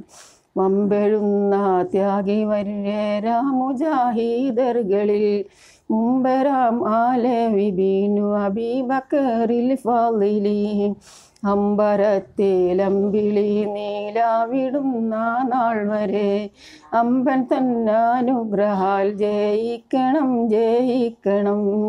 ആ മംഗളാശംസയിലുണ്ടായിരുന്ന ഏതാനും വരികളാണത്. എന്തായാലും വാപ്പ ഒരു 3-4 ദിവസത്തിനകം നാട്ടിലെത്തി അമ്മയെ വിളിച്ചുകൊണ്ട് ഈ വിഷയങ്ങളൊക്കെ സംസാരിച്ചു. അള്ളാഹുവിൻ്റെ മഹത്തായ ഒരു അനുഗ്രഹം കൊണ്ട് മാത്രമാണ് ഞാനിന്ന് വീട്ടിലേക്ക് തിരിച്ചു മടങ്ങി വന്നത്, ഈ കുട്ടികൾക്ക് വാപ്പയായിക്കൊണ്ട് ഞാൻ എത്തിയിരിക്കുന്നത് എന്ന് പറഞ്ഞുകൊണ്ട് ഈ സംഗതികളൊക്കെ വാപ്പ കേൾപ്പിച്ചു കൊടുത്തു. മാത്രമല്ല അന്ന് കോൺഗ്രസിൻ്റെ നേതൃത്വത്തിൽ ഇവിടെ ഒരു പ്രതിഷേധ പ്രകടനമൊക്കെ നടന്നത് എൻ്റെ ഓർമ്മയിൽ തങ്ങി നിൽക്കുകയാണ്. അസാധാരണമായ ജീവിത വഴികളിലൂടെ ത്യാഗമുദ്രകൾ ചാർത്തി കടന്നുപോയ എടവണ്ണ എ അലവി മൗലവി 1911 ആൽപ്പറ്റ അബൂബക്കർ മുസ്ലിയാരുടെ മകനായി മേലാറ്റൂർ എടപ്പറ്റയിലാണ് ജനിച്ചത്. അസാമാന്യമായ ബുദ്ധിപാഠവും ആകർഷകമായ ശബ്ദവും ഈണവും മൗലിദ് പാരായണത്തിനും ദായിമോത്തിനും നിയോഗിക്കപ്പെട്ടിരുന്നത് ദർസ് വിദ്യാർത്ഥിയായ അലവി മൗലവിയായിരുന്നു. തൊടികപ്പുലം മമ്മു മൗലവിയുടെ ദർസിൽ എത്തിപ്പെട്ടതാണ് മൗലവിയുടെ ജീവിതത്തിൽ വഴിത്തിരിവായത്. മമ്മു മൗലവി കൊളുത്തിവെച്ച തൗഹീദിന്റെ സന്ദേശം അലവി മൗലവിയുടെ ജീവിതത്തെ പരിവർത്തിപ്പിക്കുകയായിരുന്നു. തുടർന്ന് ഗുരുവായി തിരഞ്ഞെടുത്ത അബുസബാഹ് അഹമ്മദ് മൗലവിയുടെ സാമീപ്യം, വെല്ലൂർ, ബാഖിയാത്ത്, ഉമറാബാദ്, ദാറുസ്സലാം, ദയോബന്ദ് തുടങ്ങിയ പ്രസിദ്ധ മതപാഠശാലകളിലെ പഠനം അലവി മൗലവി എന്ന പരിഷ്കർത്താവിൻ്റെയും നവോത്ഥാന നായകൻ്റെയും ജീവിതം രൂപപ്പെടുത്തുകയായിരുന്നു. ജമിയത്തുൽ ഉലമായ ഹിന്ദിലൂടെ ദേശീയ പ്രസ്ഥാനത്തിൻ്റെ നേതൃനിരയിലെത്തിയ മൗലവിക്ക് വിവിധ ഭാഷകളിൽ നല്ല പ്രാവീണ്യമുണ്ടായിരുന്നു. All India Congress committee AICC അംഗമായിരുന്ന മൗലവിയായിരുന്നു ദേശീയ നേതാക്കൾ കേരളത്തിലെത്തുമ്പോൾ അവരുടെ പ്രസംഗം പലപ്പോഴും മൊഴിമാറ്റം നടത്തിയിരുന്നത്. ഞാൻ എടവണ്ണ മദാരി മുഹമ്മദിൻ്റെ മകനാണ്. അലവിയിൽ തുടങ്ങും, കുറേ നേരം എടുക്കും ക്ലാസ്. അപ്പം ഒരു ജാറ് പൊളിച്ച തലുണ്ട് അവിടെ ഇപ്പോഴും ഉണ്ട്. ആ ജാറം കൊത്തി പൊളിച്ച വാപ്പി പിന്നെ പാട്ടനുണ്ടേനി ഉണ്ട്. മുജാഹിദ് സംഘം വിണ്ടിടുവാനായി ഊക്കം മദാരി മുഹമ്മദ് എന്ന് പറഞ്ഞിട്ടില്ലേ പാട്ടനുണ്ട്. അപ്പോൾ പാടാൻ വീരല്ല. ആ പാട്ടും പാടി ഇത് ഇങ്ങനെ ഇരിക്കുമ്പോൾ ആ കോണിൻ്റെ അവിടെ തന്നെ ആ ദിലിയാതി സൃഷ്ടിക പഠിച്ചില്ല, ഒരു പായിൻ്റെ കണ്ടത്തിൽ മുണ്ടിങ്ങനെ വെച്ചിട്ട് കടന്നുറങ്ങും അലവി വലി. വളരെ പഴക്കം ചെന്ന കോൺഗ്രസ് തന്നെ. അയാളെ മൊയ്തു മൗലവിയായിട്ട് ബന്ധപ്പെടുന്നു. മൊയ്തു മൗലവിയായിട്ട് ബന്ധപ്പെട്ട് ഇങ്ങനെ പോയിട്ട് മൊയ്തു മൗലവി അബ്ദുൽ കലാം ആസാദിൻ്റെ ഇരത്തെത്തി. അലവി മൗലവി മൊയ്തു മൗലവി അബ്ദുൽ കലാം ആസാദിൻ്റെ ഇരത്തെത്തിയിട്ട് മൊയ്തു മൗലവി പിന്നെ ഇങ്ങനെ നിന്നിട്ട് AICC മെമ്പറുമായി. അങ്ങനെ AICC മെമ്പറുമായി. വള്ളുവ നാട്ടിലെ എടപ്പറ്റയിൽ നിന്ന് ചാലിയാറിൻ്റെ തീരത്തെ വശ്യസുന്ദരമായ എടവണ്ണയിലേക്ക് മൗലവിയെ കൊണ്ടുവന്നത് ഗുരുനാഥൻ മമ്മു മൗലവിയായിരുന്നു. എടവണ്ണ കല്ലുവെട്ടിപ്പള്ളിയിൽ ഖത്തീബായാണ് മൗലവി നിയമിതനായത്. ആണ്ടവരുടെ ജാറം എന്ന പേരിലുള്ള ഒരു ജാറം അന്ന് ആ പള്ളിയിലുണ്ടായിരുന്നു. മൗലവിയുടെ നേതൃത്വത്തിലുള്ള ആദ്യ ജുമുഅക്ക് താൽപര്യത്തോടെയാണ് ജനങ്ങളെത്തിയത്. മആശറ വിളിച്ച് മുക്രി നൽകിയ വാൾ വാങ്ങി മിമ്പറിന്റെ പിന്നിലേക്ക് മൗലവി മാറ്റിവെച്ചത് ജനങ്ങളെ അമ്പരപ്പിച്ചു. മുമ്പിലുണ്ടായിരുന്ന നബാത്തി ഖുതുബയുടെ ഏട് ഒരു വശത്തേക്ക് മാറ്റിവെച്ച് ഹംദും സ്വലാത്തും ചൊല്ലി ശുദ്ധ മലയാളത്തിൽ മൗലവി ഖുതുബ ആരംഭിച്ചു. പള്ളിയോടനുബന്ധിച്ച ജാറമായിരുന്നു ഖുതുബയുടെ മുഖ്യ വിഷയം. ആഴ്ചകളോളം നീണ്ടു നിൽക്കുന്ന ഒരു നേർച്ചയായിരുന്നു പോലും ജാറത്തുമായി ബന്ധപ്പെട്ടുകൊണ്ട് എടവണ്ണയിലുണ്ടായിരുന്നത്. എടവണ്ണയിലെ മേത്തലങ്ങാടി, താഴത്തങ്ങാടി എന്ന് പറയുന്ന 2 സ്ഥലങ്ങളിലായിട്ട്, ഉയരവും താഴ്ചയുമുള്ള സ്ഥലങ്ങളിലായിട്ട് 2 കുടുംബത്തിൻ്റെ കീഴ്ജാതിക്കാർ അവിടെ തടിച്ചുകൂടും. അവരുടെ ആശ്രിതന്മാർ എന്ന് പറഞ്ഞാൽ പുത്തൻ വീട്ടുകാരുടെയും കല്ലുവെട്ടി തറവാട്ടുകാരുടെയും. എന്നിട്ട് മുകളിൽ നിൽക്കുന്ന ആളുകൾ താഴെ നിൽക്കുന്ന ആളുകളുടെ തലയിലേക്ക് തേങ്ങ വലിച്ചെറിയും. ആ തേങ്ങ തലയിൽ തട്ടിയിട്ട് മരിച്ചു പോയാൽ സുഹദാവിൻ്റെ കൂലിയുണ്ട് എന്നുള്ളതായിരുന്നു അവരുടെ ധാരണ. വാപ്പ കാര്യമായിട്ട് പറഞ്ഞത് അന്ത്യവിശ്വാസത്തെക്കുറിച്ചായിരുന്നു. അതുകൊണ്ട് അന്ന് തന്നെ വൈകുന്നേരം കുറച്ചാളുകൾ വാപ്പയുടെ അരികിലെത്തിയിട്ട് പറഞ്ഞു, മൗലവി, ഞങ്ങൾക്ക് വിവരമില്ലാത്തത് കൊണ്ടാണ് ഞങ്ങൾ ചെയ്തിരുന്നത്. ഞങ്ങൾക്കിപ്പോൾ കാര്യം മനസ്സിലായതുകൊണ്ട് ആ ജാറം ഞങ്ങളുടെ കൈകൾ കൊണ്ട് തന്നെ ഞങ്ങൾ തച്ച് പൊളിച്ചെറിയുന്നതാണ് എന്നുള്ളത്. അങ്ങനെ ഇവിടുത്തെ തന്നെ കുറേ ചെറുപ്പക്കാരുടെ പരിശ്രമ ഫലമായിട്ടാണ് ആ ജാറം പൊളിച്ച് തകർത്തത്.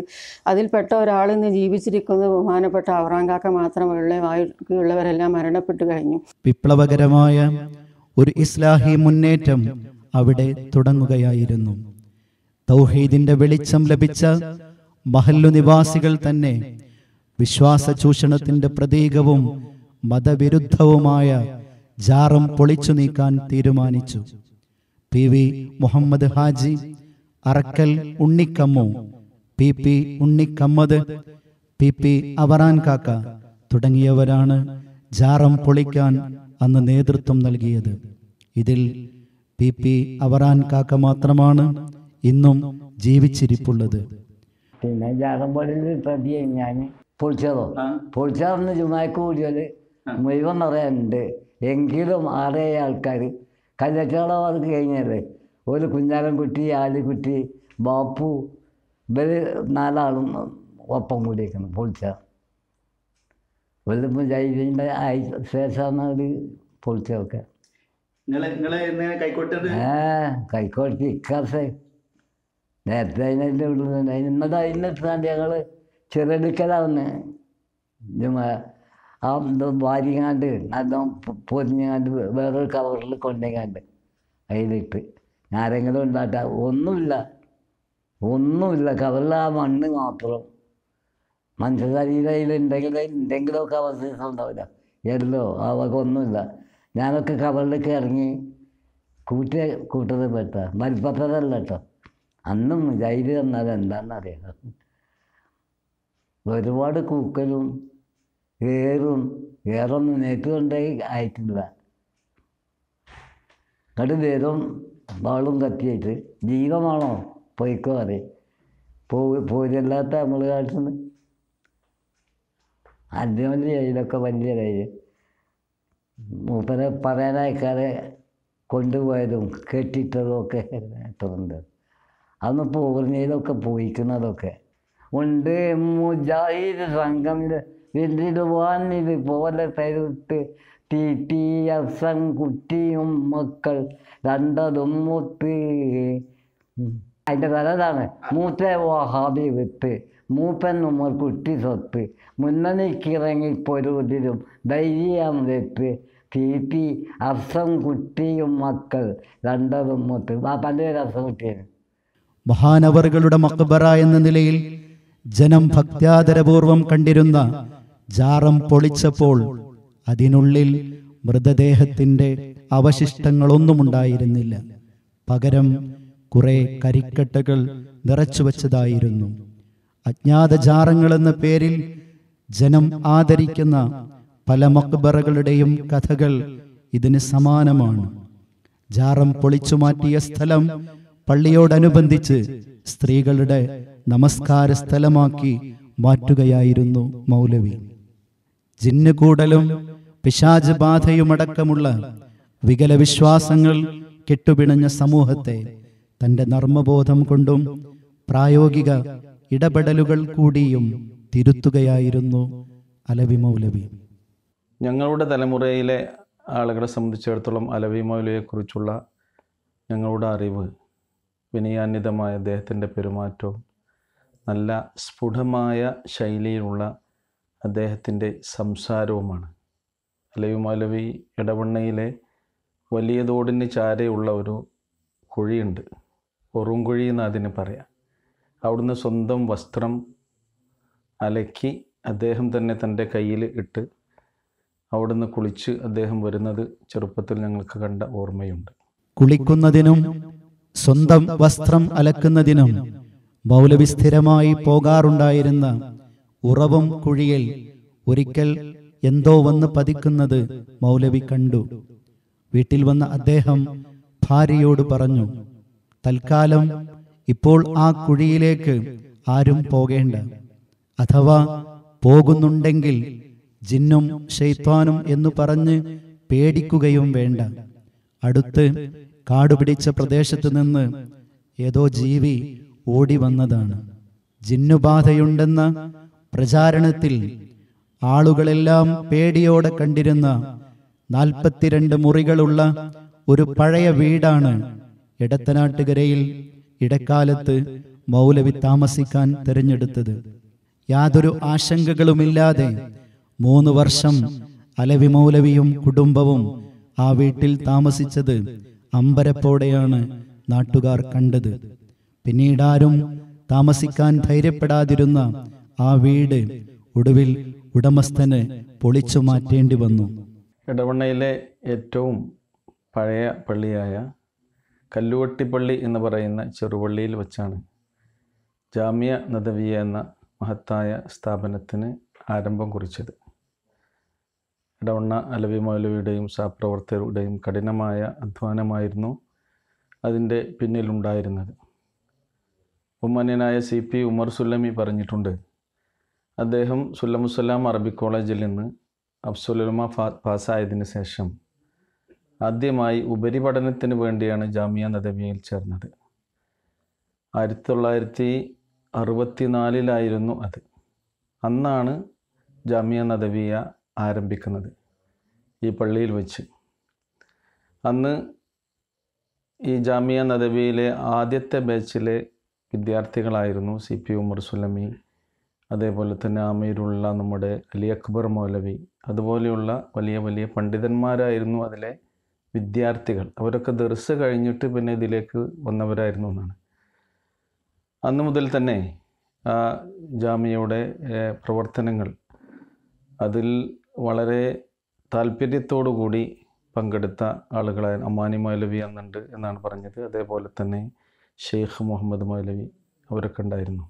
അലവി മൗലവി തലമുറകൾക്ക് വേണ്ടി ജീവിതം കൊണ്ട് അടയാളപ്പെടുത്തി കടന്നുപോയ സ്ഥാപനമാണ് ഇടവണ്ണ ജാമിയ നദവിയ. എറണാകുളത്ത് സ്ഥാപിക്കാൻ ആലോചിച്ചിരുന്ന ജാമിയ ഇടവണ്ണയിൽ സ്ഥാപിതമായതിന് പിന്നിൽ മൗലവിയായിരുന്നു. മാനേജിംഗ് ട്രസ്റ്റിയായും പ്രിൻസിപ്പലായും സേവനം ചെയ്ത മൗലവി ജാമിയയെ ജീവനു തുല്യം സ്നേഹിച്ചു. നിലമ്പൂർ മാനവേദൻ ഹൈസ്കൂളിൽ സർക്കാർ ജോലി ഉണ്ടായിരുന്ന മകൻ അബ്ദുസ്സലാം സുല്ലമി ജോലി രാജിവെച്ച് തുച്ഛമായ ശമ്പളത്തിൽ ജാമിയയിൽ വർഷങ്ങളോളം നിസ്വാർത്ഥമായി ജോലി ചെയ്തത് പിതാവ് അലവി മൗലവിയുടെ ആഗ്രഹപ്രകാരമായിരുന്നു. കടുത്ത ദാരിദ്ര്യത്തിൽ കഴിഞ്ഞിരുന്ന മൗലവിയുടെ വീട്ടിൽ റേഷനരി തീർന്നുപോയത് ഒരിക്കൽ ഭാര്യ ഓർമ്മിപ്പിച്ചു. മൗലവിയുടെ മുഖം വാടി. ഭാര്യയോട് മുഖം കറുപ്പിച്ച് ഒരു വാക്കുപോലും ഒരിക്കലും പറഞ്ഞിട്ടില്ലാത്ത മൗലവിയുടെ പ്രതികരണം ഇങ്ങനെയായിരുന്നു: നമ്മുടെ മക്കൾ പട്ടിണി കിടക്കുന്നൊന്നുമില്ലല്ലോ. ജാമിയയിലെ നമ്മുടെ മക്കൾ 2 ദിവസമായി മുഴുപട്ടിണിയിലാണ്. അവർക്ക് അരി വാങ്ങാനുള്ള ഓട്ടത്തിലാണ് ഞാൻ. ഉമ്മയ്ക്ക് ആദ്യത്തിലുണ്ടായിരുന്ന മകനടക്കം 10 അംഗങ്ങളുള്ള ഒരു കുടുംബമായിരുന്നു ഞങ്ങളുടെ. 10 മക്കളും വാപ്പയും ഉമ്മയും അടങ്ങുന്ന ഒരു കുടുംബം. എങ്കിലും ശരി, വാപ്പയുടെ കയ്യിൽ എപ്പോഴെങ്കിലും ഒരു 100 രൂപ ഒത്തടഞ്ഞ് കിട്ടിയിട്ടുണ്ടെങ്കിൽ ആ 100 രൂപ വാപ്പ വീട്ടിലേക്ക് അയക്കും. അപ്പോൾ ഞാനൊരിക്കൽ PK മൂസ മൗലവിയുമായിട്ട് സംസാരിക്കുകയുണ്ടായി. അന്ന് മൂസ മൗലവി പഴയ കാര്യങ്ങൾ അനുസ്മരിച്ചുകൊണ്ട് പറഞ്ഞു, ഇങ്ങനെ ഒരു 100 രൂപ കിട്ടിയതും കൂടി വീട്ടിലേക്ക് മണി ഓർഡർ അയക്കുമ്പോൾ അവർ ചോദിക്കുമെന്ന് പറഞ്ഞു, മൗലവി നിങ്ങളെ ഭാര്യ വീട്ടുകാർ വളരെ പണക്കാരല്ലേ, പിന്നെ എന്തിനാണ് മൗലവി ഇത്ര വിഷമിച്ചുകൊണ്ട് ഈ കിട്ടിയ പൈസ കൂടി അങ്ങോട്ട് അയക്കേണ്ട കാര്യം? അപ്പോൾ എൻ്റെ വാപ്പ കൊടുക്കുന്ന മറുപടി ഇങ്ങനെയായിരുന്നു: അവർ പണക്കാരായിക്കൊള്ളട്ടെ, പക്ഷേ എൻ്റെ മക്കളുടെ കാര്യത്തിന് ഞാൻ ഒരാളെയും ബുദ്ധിമുട്ടിപ്പിക്കരുത് എന്നുള്ളതാണ് എൻ്റെ മനസ്സിലെ നിശ്ചയം. അതനുസരിച്ച് തന്നെയാണ് മരണം വരെ വാപ്പ കഴിഞ്ഞുകൂടിയതും. കടുത്ത ആദർശ വിരോധികൾക്ക് പോലും മതിപ്പും ബഹുമാനവും ഉളവാക്കുന്നതായിരുന്നു അലവി മൗലവിയുടെ ജീവിത ലാളിത്യവും വ്യക്തിത്വവും. ഒരിക്കൽ അർദ്ധരാത്രിക്ക് ശേഷം വടക്കാഞ്ചേരിക്കടുത്ത് വെച്ച് മൗലവി ഒരു ലോറിക്ക് കൈ കാണിച്ചു. മൗലവിയുടെ കഠിന ശത്രുവായ ഒരാളായിരുന്നു ലോറി ഡ്രൈവർ. മൗലവിക്ക് ആളെ മനസ്സിലായില്ല. തൊട്ടു മുമ്പിലെ ബസ്സിന് കൈ കാണിക്കാതെ എന്തിനാണ് നിങ്ങൾ എൻ്റെ ലോറിക്ക് കൈ കാണിച്ചത് എന്നായിരുന്നു ഡ്രൈവറുടെ ചോദ്യം. ബസ്സിന് കൊടുക്കാൻ കാശില്ല. കിട്ടുന്ന വാഹനങ്ങളിൽ മാറി മാറി യാത്ര ചെയ്ത് നാട്ടിലെത്താമെന്ന് കരുതി.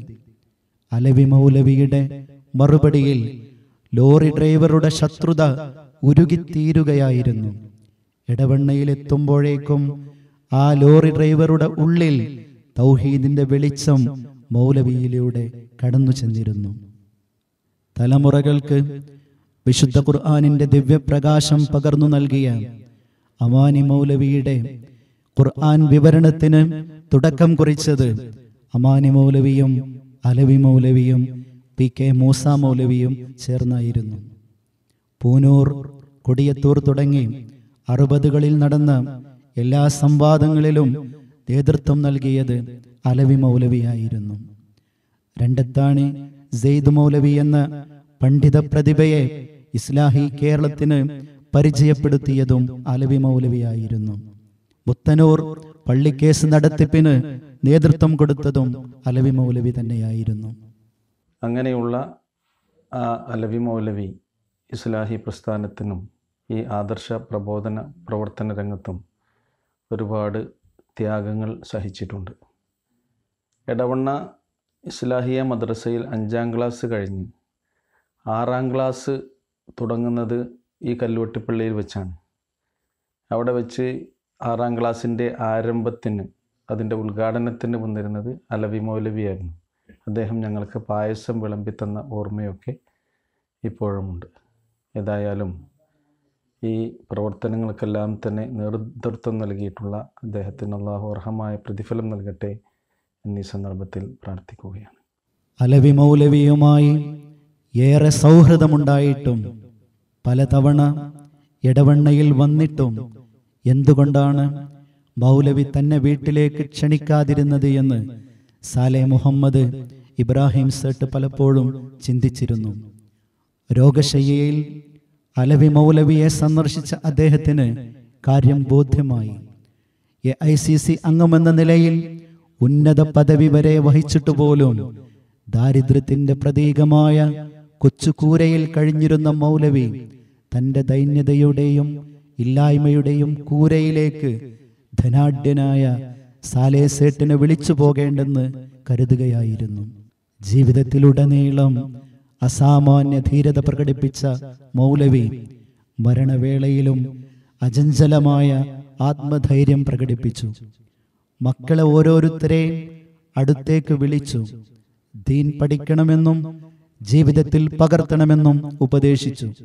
ഉറക്കെ ഞാനിങ്ങനെ കരയുമ്പോൾ വാപ്പ എന്നെ സമാധാനിപ്പിച്ചുകൊണ്ട് പറയുന്നു, മക്കളെ കരയാണ്ടിരിക്കും, വാപ്പ സമാധാനമായി ഇനി മരിക്കട്ടെ ഈമാനോടുകൂടി, വാപ്പ എത്രയോ മുമ്പ് മരിക്കേണ്ടതായിരുന്നില്ലേ, നിങ്ങൾക്കറിയില്ലേ സംഭവമൊക്കെ എന്ന് ആ സന്ദർഭത്തിൽ കൂടി വാപ്പ ഓർമ്മിപ്പിച്ചുകൊണ്ടിരുന്നു.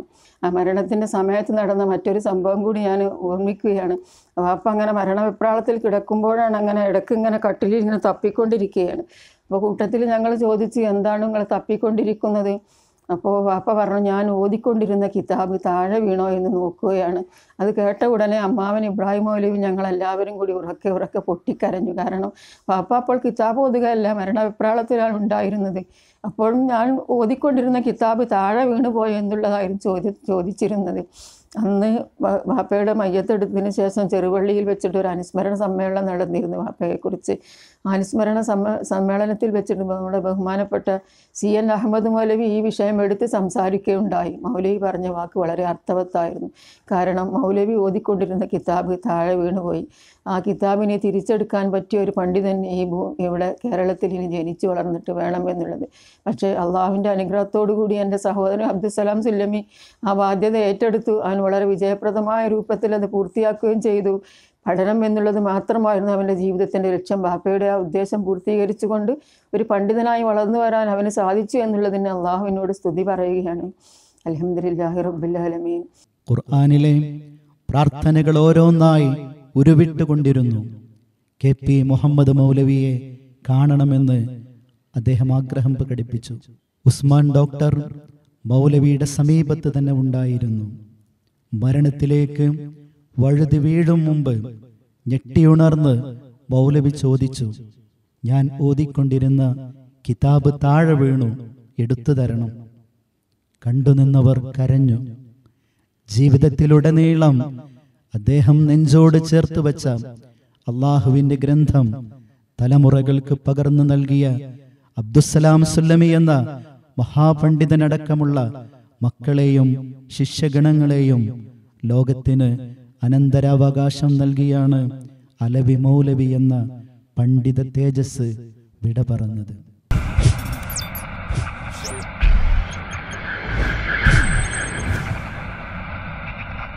അസ്സലാമു അലൈക്കും വറഹ്മത്തുള്ളാഹി.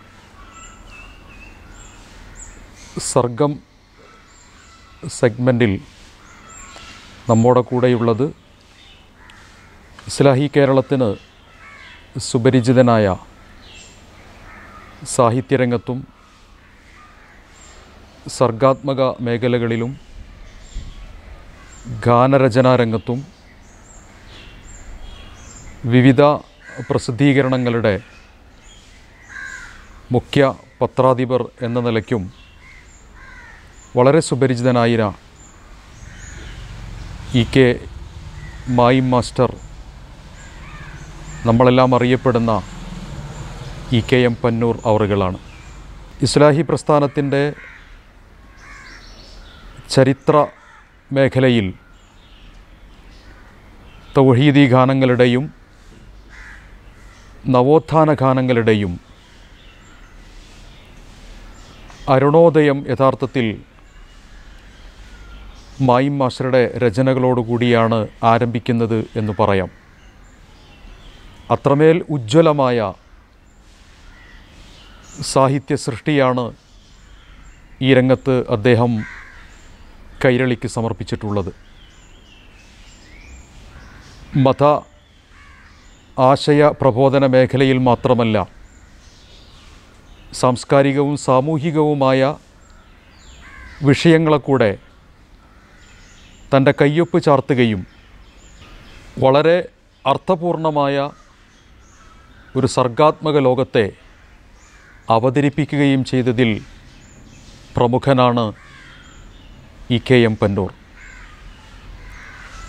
EKM പന്നൂരിനെ ഈ സർഗം സെഷനിലേക്ക് വളരെ ആദരപൂർവം നമുക്ക് സ്വാഗതം ചെയ്യാം. പൊന്നുഷസിൻ പുഞ്ചിരിയിൽ പൗർണമി തൻ പാൽനുരയിൽ കണ്ടു ഞാൻ, ഇന്നു കണ്ടു ഞാൻ. പൊന്നുഷസിൻ പുഞ്ചിരിയിൽ പൗർണമി തൻ പാൽനുരയിൽ കണ്ടു ഞാൻ, ഇന്നു കണ്ടു ഞാൻ. സർവലോകപാലകന്റെ സർവശക്തനായവന്റെ സർഗധാര കണ്ടറിഞ്ഞു ഞാൻ, റബ്ബിൻ സർഗധാര കണ്ടറിഞ്ഞു ഞാൻ. സർവലോകപാലകന്റെ സർവശക്തനായവന്റെ സർഗധാര കണ്ടറിഞ്ഞു ഞാൻ, റബ്ബിൻ സർഗധാര കണ്ടറിഞ്ഞു ഞാൻ. പൊന്നുഷസിൻ പുഞ്ചിരിയിൽ പൗർണമി തൻ പാൽനുരയിൽ കണ്ടു ഞാൻ, ഇന്നു കണ്ടു ഞാൻ. യഥാർത്ഥത്തിൽ ഇങ്ങനെയൊരു തൗഹീദി ഗാനരചനാ രംഗത്തേക്ക് സാറ് കടന്നു വരുന്ന പശ്ചാത്തലം ഏതാണ്? പാട്ടെഴുത്തിൻ്റെ രംഗത്തേക്ക്, പ്രത്യേകിച്ച് തൗഹീദി ആശയമുള്ള പാട്ടിൻ്റെ രംഗത്തേക്ക് വരുന്നത് വളരെ യാദൃച്ഛികമായിട്ടാണ്. കവിത എഴുതി നടന്നിരുന്ന, പ്രസിദ്ധീകരിച്ചിരുന്ന ഒരു കാലഘട്ടമാണ്. അപ്പോൾ കവിതയിലാണ് താല്പര്യം.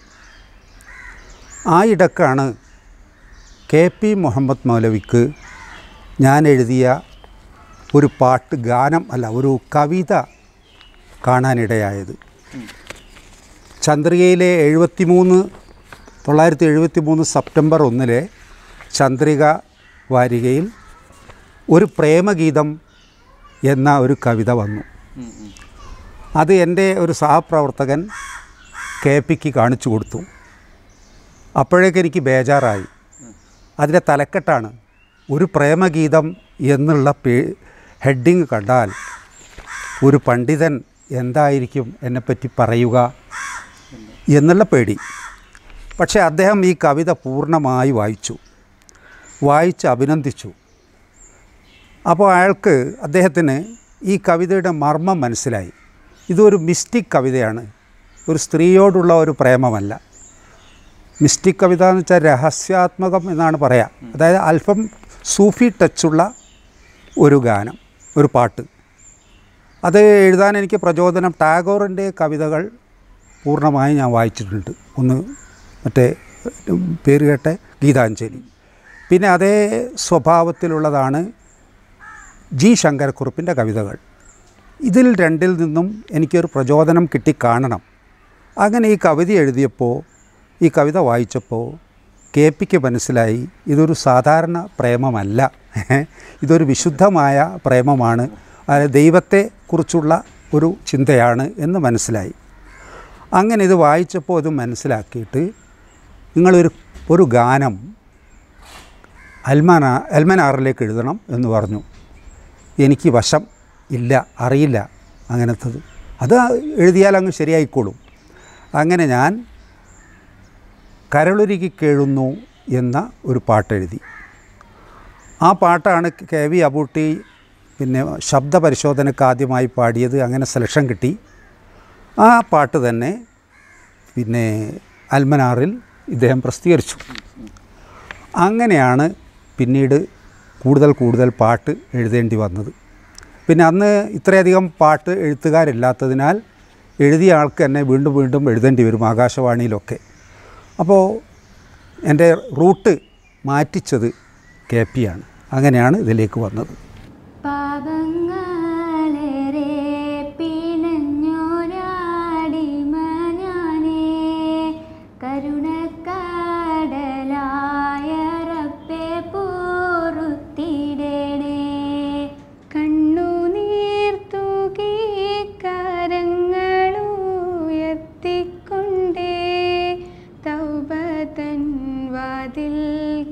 നിൽക്കുന്ന പാപി ഞാനേ, പാപങ്ങളേറെ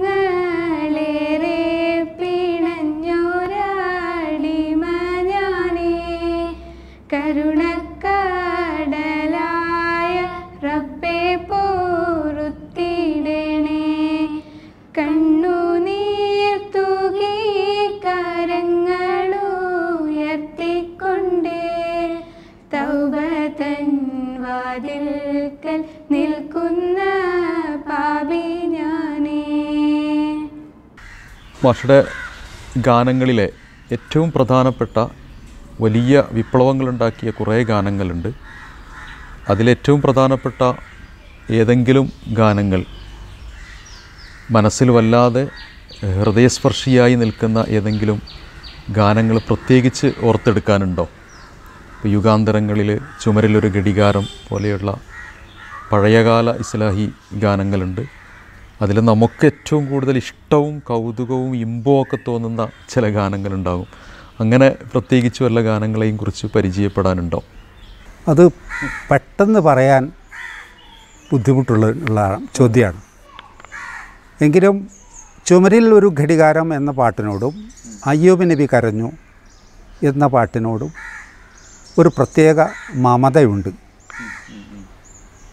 ചുമരിലൊരു ഘടികാരം എന്ന് പറയുമ്പോൾ എങ്ങനെയാണ് അത് വരുന്ന രൂപം 2-3 തരത്തിലാണ്. ആ പാട്ടിനെക്കുറിച്ച് ഒരു 5 മിനിറ്റ് കൊണ്ടാണ് ആ പാട്ട് എഴുതിയത്. അധ്വാനം ഉണ്ടായിട്ടില്ല. അതൊരു ടെൻഷൻ്റെ അടിസ്ഥാനത്തിലാണ്. അപ്പോൾ 5 പാട്ട് ആകാശവാണിയിൽ റെക്കോർഡ് ചെയ്യണം ഇതെഴുതിയ ദിവസം. അപ്പോൾ 4 പാട്ട് എഴുതി കൊടുത്തു അബൂട്ടിക്ക്, അതൊക്കെ ട്യൂൺ ചെയ്തു. 5-ാമത്തെ പാട്ട് കിട്ടുന്നില്ല. എത്രയായിട്ടും പല റൂട്ടിലും ചിന്തിച്ച് നോക്കി. ഞാൻ വാച്ചിലേക്ക് നോക്കുന്നു, പിന്നെ സ്കൂളിലേക്ക് പോകണം, ഇവനെങ്ങനെ നിർബന്ധിക്കുന്നു, അങ്ങനെ സമയത്തെങ്ങനെ പോവുകയാണ്. അപ്പോൾ ലീവ് എടുക്കാൻ പറ്റാത്തൊരു ദിവസവുമാണ്. എങ്ങനെയാണ് നോക്കുമ്പോൾ സമയം എങ്ങനെയാണിത് എഴുതി തീർക്കുക എന്ന് പറയുമ്പോൾ ഈ എൻ്റെ ശ്രദ്ധ ചുമരിലെ ആ ടിക് ടിക് ടിക് എന്ന് പറഞ്ഞാൽ ടൈം പീസ് ഉണ്ടായിരുന്നു. അത് പെട്ടെന്ന് ആ താളത്തിൽ ചുമരിൽ ടിക് അങ്ങനെ അങ്ങോട്ട് വന്നു. പിന്നെ വെട്ടും തിരുത്തും ഒന്നും വേണ്ടി വന്നിട്ടില്ല, പെട്ടെന്ന് കൊടുത്തു. ആ പാട്ട് വളരെ ഫേമസ് ആയി. 1975 ആകാശവാണിയിൽ വന്നതാണ്.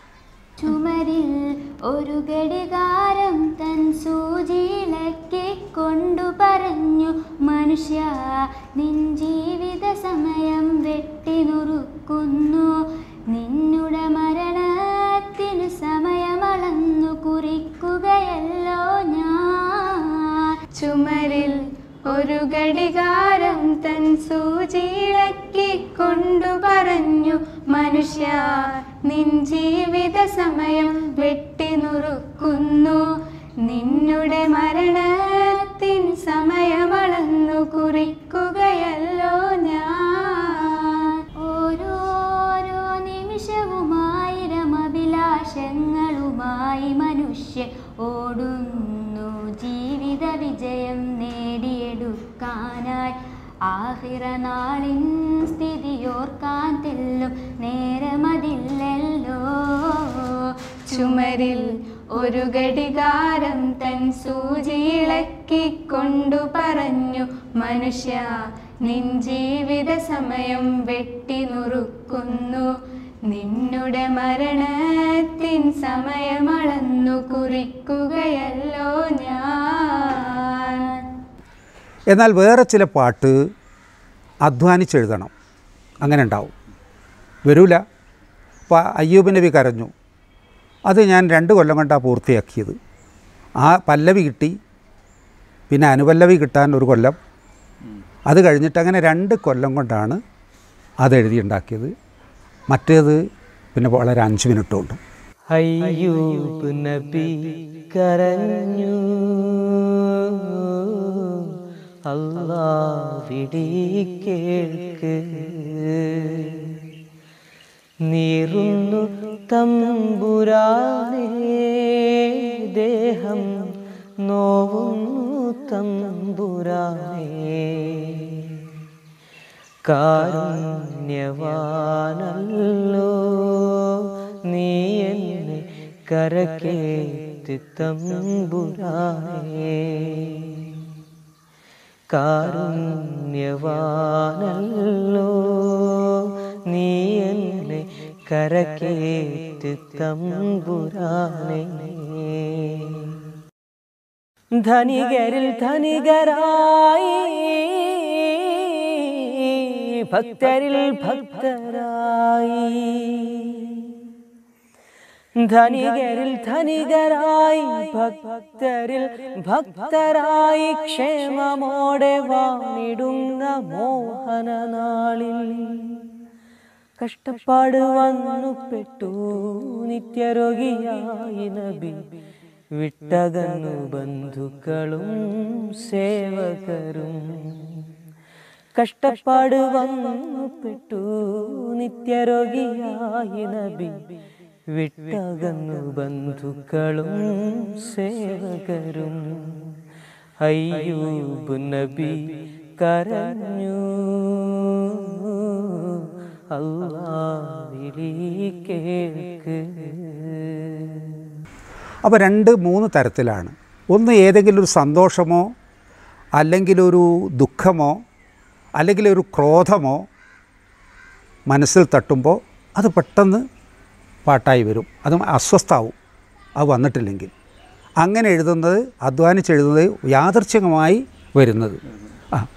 പല നിറങ്ങൾ പല മണങ്ങൾ എന്നൊക്കെ ഉള്ളത് വളരെ ആലോചിച്ച് എഴുതിയതാണ്, ഇന്ത്യൻ്റെ സാഹചര്യം മനസ്സിലാക്കിയിട്ട്. അങ്ങനെയാണ് പല നിറങ്ങൾ പല മണങ്ങൾ എന്ന ഒരു കവിത, ഒരു ഗാനമാണ് അല്ലേ? അതെ. അപ്പം അത് വളരെ പഴയതാണെങ്കിലും ശരി, അതിൻ്റെ ആശയങ്ങൾ പൊതുവെ ഇന്ത്യൻ സാഹചര്യത്തിൽ എപ്പോഴും പ്രസക്തമായൊരു ആശയമാണ് അല്ലേ? അതും ഇതേപോലെ പെട്ടെന്നൊരു സുപ്രഭാതത്തിൽ വന്നതാണോ? അല്ല, അത് മനസ്സിൽ ഊറി ഇന്ത്യയിലെ പ്രശ്നങ്ങളൊക്കെ കണ്ട് മനസ്സിലടിഞ്ഞത് പിന്നെ പാട്ടായതാണ്. അവിടെ കൊല, ഇവിടെ കൊല, അവിടെ പള്ളിക്ക് തീർക്ക്, അങ്ങനെയുള്ള സാഹചര്യങ്ങൾ അതാണത്.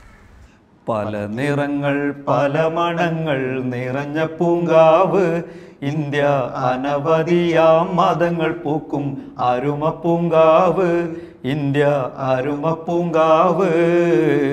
പല നിറങ്ങൾ പല മണങ്ങൾ നിറഞ്ഞ പൂങ്കാവ് ഇന്ത്യ, അനവധിയാം മതങ്ങൾ പൂക്കും അരുമ പൂങ്കാവ് ഇന്ത്യ, അരുമ പൂങ്കാവ്.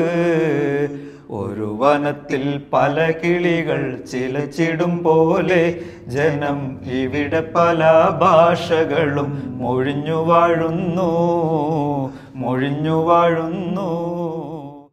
തൗഹീദി ഗാനം കേരളത്തിൽ പല ആളുകളും എഴുതിയിട്ടുണ്ട്. പക്ഷേ തൗഹീദി ഗാനം യഥാർത്ഥത്തിൽ അതിൻ്റെ ഏറ്റവും നല്ല പ്രസരിപ്പോട് കൂടിയിട്ട് വരുന്ന ഭാഗങ്ങൾ, അല്ലെങ്കിൽ അങ്ങനെ ഒരു തൗഹീദി ഗാന ലോകം എന്ന് പറയുന്ന ഒരു ശൃംഖല തന്നെ രൂപപ്പെടുന്നത് എനിക്ക് തോന്നുന്നത് കുറ്റിപ്പുറം സമ്മേളനത്തോടനുബന്ധിച്ചുള്ള സാറിൻ്റെ പാട്ടായ യുഗാന്തരങ്ങളിൽ എന്നതാണ്. അപ്പോൾ അതിൻ്റെ ഒരു പശ്ചാത്തലവും അതേപോലെ തന്നെ ആ രംഗത്ത് വേറെ ഏറ്റവും പ്രസിദ്ധമായ പാട്ടുകളും ഏതെങ്കിലും ഓർമ്മയിലുണ്ടോ? ഒന്ന് യുഗാന്തരങ്ങളിൽ വിളിച്ചു തേടാൻ നമുക്ക് വേണ്ടൊരു പടപ്പിനെയും, അന്ത്യപ്രവാചകൻ യാത്ര പറഞ്ഞപ്പോൾ, അങ്ങനെ കുറേ പാട്ടുകളുണ്ട്. ഈ മനുഷ്യന്മാർക്കൊരു ചുക്കും തിരിയൂല, ഈ മണ്ണിനടിയിലെ ശേഖന്മാർ വിളിച്ചാൽ കേൾക്കൂല. അതൊക്കെ അങ്ങനെ ഒരുപാട് പാട്ടുകൾ ആ തൗഹീദി രംഗത്ത് എഴുതിയിട്ടുണ്ട്. അതെന്താ വെച്ചാൽ അതൊരു മുട്ടലാണ്. കാരണം ഷിർക്ക് കണ്ട് ബേജാറാവുമ്പോൾ ദേഷ്യം പിടിക്കുമ്പോൾ വരുന്ന പാട്ടുകളാണ്.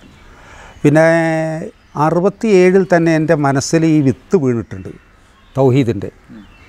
അപ്പോൾ പിന്നെ അതിനെ എതിർക്കുന്ന, അതിനെ പിന്നെ നിഷ്കാസനം ചെയ്യാൻ എന്ത് മാർഗമുണ്ട് എന്ന് മനസ്സ് ഇങ്ങനെ തത്രപ്പെടും. അപ്പോൾ അതിൻ്റെ പിന്നിൽ പിന്നെ പാട്ടിൻ്റെ ഈണം നൽകുന്ന ഒരാളുടെ സമ്മർദ്ദവും കൂടി ഉണ്ടായാൽ പിന്നെ താനേ അങ്ങ് വന്നോളും, വല്ല ബുദ്ധിമുട്ടുണ്ടാവാതെ. അങ്ങനെയാണ് വന്നത്. അപ്പോൾ ഞാൻ മൊഹീദ്ദീൻ മാലയിൽ നിന്നാണ്, ഷിർക്കിൻ്റെ പാട്ടിൽ നിന്നാണ് ഞാൻ തൗഹീദ് പഠിക്കുന്നത്. വളരെ വിചിത്രമായ അനുഭവമാണ്. 64-ലാണ് ഞാൻ SLC വിട്ടത്. അപ്പോൾ 63, 62 കാലഘട്ടങ്ങളിൽ എന്നെ അറബി പഠിപ്പിച്ചത് കുഞ്ഞീദ് മദനിയാണ്, കൊടുവള്ളി ഹൈസ്കൂളിൽ. അപ്പോൾ ഞാൻ നല്ല പക്കാ സുന്നിയാണ് SLC വരെ. ഇദ്ദേഹമാണെങ്കിൽ പിന്നെ നന്നായി ക്ലാസ് എടുക്കും. പള്ളിയിൽ പോയി ഞങ്ങളൊക്കെ ഫർള് നിസ്കരിച്ച് ചാടും, കുട്ടികളല്ലേ. അദ്ദേഹം അവിടെ ഇരുന്ന് സുന്നത്തും ഒക്കെ നിസ്കരിക്കും. പിന്നെ മൊഹീദ്ദീൻ മാലയെ കുറ്റം പറയുകയും ചെയ്യും. അത് വിശ്വസിക്കാൻ പറ്റില്ല, അത് കോഴിക്കോട്ടുള്ള ഒരാൾ എഴുതിയതാണ്. അപ്പോൾ ഇങ്ങനെ സുന്നത്തും നിസ്കാരം വരെ നന്നായി നിർവഹിക്കുന്ന ഒരു മനുഷ്യന് എന്താണ് ഇങ്ങനെ ഈ ഷെയ്ഖിനെ എന്തിനു കുറ്റം പറയുന്നു, ഈ പാട്ടിനെ എന്തിനു കുറ്റം പറയുന്നു എന്നാണ് തോന്നൽ. അങ്ങനെ 64 കഴിഞ്ഞു. 65, 67 ആയ കാലഘട്ടത്തിൽ ഞാൻ ഹിന്ദി കോളേജിൽ പഠിക്കുകയാണ്. പിന്നെ വീട്ടിൽ വരുമ്പോൾ വെള്ളിയാഴ്ച രാവും തിങ്കളാഴ്ച രാവും മൊഹീദ്ദീൻ മാല എൻ്റെ വീട്ടിൽ കൃത്യമായി പാടും. മഞ്ഞക്കുളം മാല, പിന്നെ ഖുർആനിലെ പല ഭാഗങ്ങളിലും ഇതൊക്കെ ബാപ്പ കൃത്യമായി പാടും. നിസ്കാരമൊക്കെ നല്ല കൃത്യമായിട്ടുള്ള ആളാണ്. അതിന് മുമ്പേ ഈ പാട്ടും പാടും. അപ്പോൾ വീട്ടിൽ ആരും ഇല്ലാതെ വരുമ്പോൾ, ഞാനോ ജ്യേഷ്ഠനോ വാപ്പയോ ഇല്ലാതെ വരുമ്പോൾ ഞാൻ പാടണമെന്നാണ് ഒരു നിബന്ധന. കാരണം വീട്ടിൽ നിന്ന് അത് വാലറ്റ് പോകരുത്. അങ്ങനെ ഞാൻ പാടിപ്പോന്നു. മാത്രമല്ല അതിൽ പാട്ടിൽ ഞാൻ എക്സ്പേർട്ടായി. അതിലുള്ള വരികൾ ഏകദേശം മുഴുവനും കാണാതെ പഠിച്ചു. അപ്പോൾ ചിലപ്പോൾ ബാപ്പ അടുത്ത വീട്ടിലൊക്കെ പാട്ടിന് നേർച്ചപ്പാട്ടാണല്ലോ, അതിന് ഏറ്റിട്ടുണ്ടാവും. പറ്റിയിട്ടില്ലെങ്കിൽ എന്നെ പറഞ്ഞേക്കും. എനിക്ക് വലിയ സന്തോഷമാണ്. നല്ലൊരു ഫുഡും കിട്ടും, 50 പൈസയും കിട്ടും. അങ്ങനെ ഒരിക്കൽ ഇങ്ങനെ ഓതിക്കൊണ്ടിരിക്കുകയാണ്. മൊഴിയൊന്നും കളയാതെ പിഴയാതെ ചൊന്നോർക്ക് മണിമാടം സ്വർഗത്തിൽ ന്യായം കൊടുക്കുമേ. മൊഹീദ്ദീൻ മാല ഒരു വരിയും വിടാതെ പിഴക്കാതെ പൂർണ്ണമായി ചൊല്ലിയാൽ അവന് സ്വർഗത്തിൽ ഒരു മണിമേട ലഭിക്കും. അത് കേട്ടപ്പോൾ എന്തോ ഒരു ഞെട്ടൽ. അപ്പോൾ പെട്ടെന്ന് എൻ്റെ മനസ്സിൽ സ്ട്രൈക്ക് ചെയ്തത്, ഖുർആനെ പറ്റി അങ്ങനെ ഒരു വഴുതലും കേട്ടിട്ടില്ല.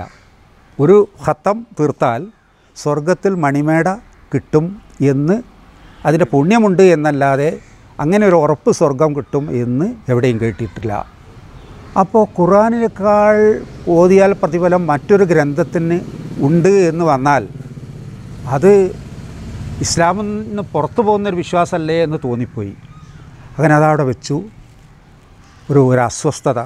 പിന്നെ ഒന്നുകൂടി വായിച്ചു, മൊഴിയൊന്നും കളയാതെ പിഴയാതെ ചൊന്നോർക്ക് മണിമാടം സ്വർഗത്തിൽ ന്യായം കൊടുക്കൂമേ. അപ്പോൾ വരി ഉറപ്പായി. പിറ്റേന്ന് രാവിലെ ഞാൻ എൻ്റെ ബാപ്പയുടെ അമ്മാവൻ്റെ മകനാണ് മദ്രസയിലെ സദർ അബ്ദുള്ളക്കായി. മൂപ്പരെടുത്ത് പോയി, മദ്രസ പോയി. ഖുർആൻ ഒരു വട്ടം തെറ്റില്ലാതെ ഓതിയാൽ സ്വർഗം കിട്ടുമോ കയ്യേ എന്ന് ചോദിച്ചു. കൈ എന്നാണ് ഞങ്ങൾ ആ ഭാഗത്തൊക്കെ ജ്യേഷ്ഠനെ കാക്ക എന്നുള്ളതിന് പറയും. അങ്ങനെ പറഞ്ഞിട്ടില്ല, അത് നല്ല കൂലി ഉണ്ടാവും.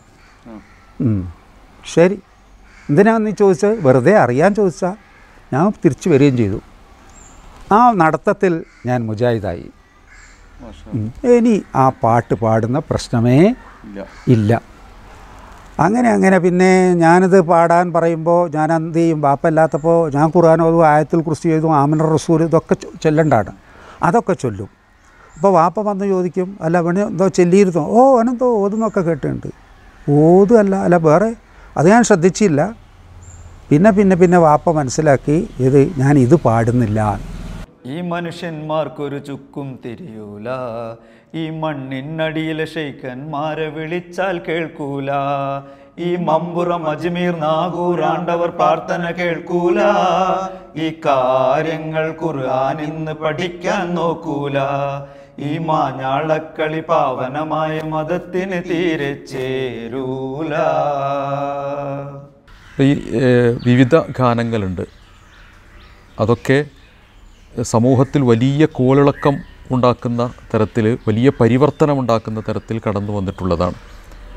ആ നിലയ്ക്ക് ഏതെങ്കിലും പാട്ടുകൾ അത് അവതരിപ്പിക്കുന്ന സമയത്തോ അത് പ്രസിദ്ധീകരിക്കുന്ന സമയത്തോ എത്രത്തോളം അതിൻ്റെ സ്വാധീനം ഉണ്ടായിട്ടുണ്ട്, അങ്ങനെ സ്വാധീനം പരിവർത്തനവും ഒക്കെ ഉള്ള ഏതെങ്കിലും ചരിത്ര ഭാഗങ്ങൾ, ഏതെങ്കിലും സംഭവങ്ങൾ പന്നൂർ സാറിന് ഓർമ്മയുണ്ടോ? അങ്ങനെ ഏതെങ്കിലും പ്രത്യേകിച്ച് ഏതെങ്കിലും കാട്ടുകളെക്കുറിച്ച് പറയാനായിട്ടുണ്ടോ? ഉണ്ട്. അതായത് അന്ത്യപ്രവാചകൻ യാത്ര പറഞ്ഞപ്പോൾ എന്ന പാട്ട് ആദ്യം ആകാശവാണിയിൽ വന്നു. അപ്പോൾ പല ആളുകളും അത് പാടാൻ തുടങ്ങി. അരീക്കോട്ടെ സുല്ലം ഇസ്ലാമിലെ പിന്നെ KP പ്രിൻസിപ്പളായിരുന്ന കാലത്ത് ഒരു മുഹമ്മദ്, ഇനീഷ്യൽ മറന്നുപോയി, അദ്ദേഹം പാടി. അപ്പോൾ വളരെ മനോഹരമായ പാട്ട്. അപ്പോൾ KP കരഞ്ഞു. ഒരു പാട്ട് കേട്ടിട്ട് ഒരു പണ്ഡിതൻ കരയുക എന്ന് പറയുമ്പോൾ ആ പാട്ട് വിജയിച്ചു എന്നൊരു സന്തോഷം രചയിതാവിനുണ്ടാവും. അങ്ങനെ പിന്നെ ഇത് തന്നെ കുറ്റിപ്പുറം സമ്മേളനത്തിൽ അബുട്ടി പാടി. പിന്നെ പലരും ഈ പാട്ട് കേട്ട് എന്നോട് പലരും പറഞ്ഞിട്ടുണ്ട്, ഈ പേരൊന്നും നമ്മളങ്ങനെ നോട്ട് ചെയ്യില്ലല്ലോ, ഈ പാട്ട് കൊണ്ട് ഒരു കുടുംബത്തിലെ ഒന്നിച്ച് ഏതാനും ആളുകൾ മാറിയത് ഒക്കെ. അത് നരകാഗ്നിയിൽ നിന്ന് തടി കാത്തോളൂ, എന്നുടെ പൊന്നുമോൾ ഫാത്തിമ എന്നൊക്കെ പറയുന്ന വരികൾ വലിയൊരു സ്വാധീനം ഉണ്ടാക്കിയിട്ടുണ്ട്. അതേപോലെ യുഗാന്തരങ്ങളിലും ഒക്കെ ഉണ്ടാക്കിയിട്ടുണ്ട്. അന്ത്യപ്രവാചകൻ യാത്ര പറഞ്ഞപ്പോൾ ഹിന്ദു പറഞ്ഞു മുസൽമാനെ, എൻ്റെ ഖബറിനെ ആരാധനക്കുള്ള മന്ദിരമാക്കരുതുമ്മത്തി. അന്ത്യപ്രവാചകൻ യാത്ര പറഞ്ഞപ്പോൾ ഹിന്ദു പറഞ്ഞു മുസൽമാനെ, എൻ്റെ ഖബറിനെ ആരാധനക്കുള്ള മന്ദിരമാക്കരുതുമ്മത്തി. നരകാഗ്നിയിൽ നിന്നും നിൻ തടി കാത്തോളൂ, എന്നുടെ പൊന്നുമോൾ ഫാത്തിമ. നരകാഗ്നിയിൽ നിന്നും നിൻ തടി കാത്തോളൂ, എന്നുടെ പൊന്നുമോൾ ഫാത്തിമ. നിന്നെ നരകത്തിൽ നിന്ന് രക്ഷിക്കുവാൻ എന്നാൽ കഴിവില്ല ഫാത്തിമ. നിന്നെ നരകത്തിൽ നിന്നു രക്ഷിക്കുവാൻ എന്നാൽ കഴിവില്ല ഫാത്തിമ.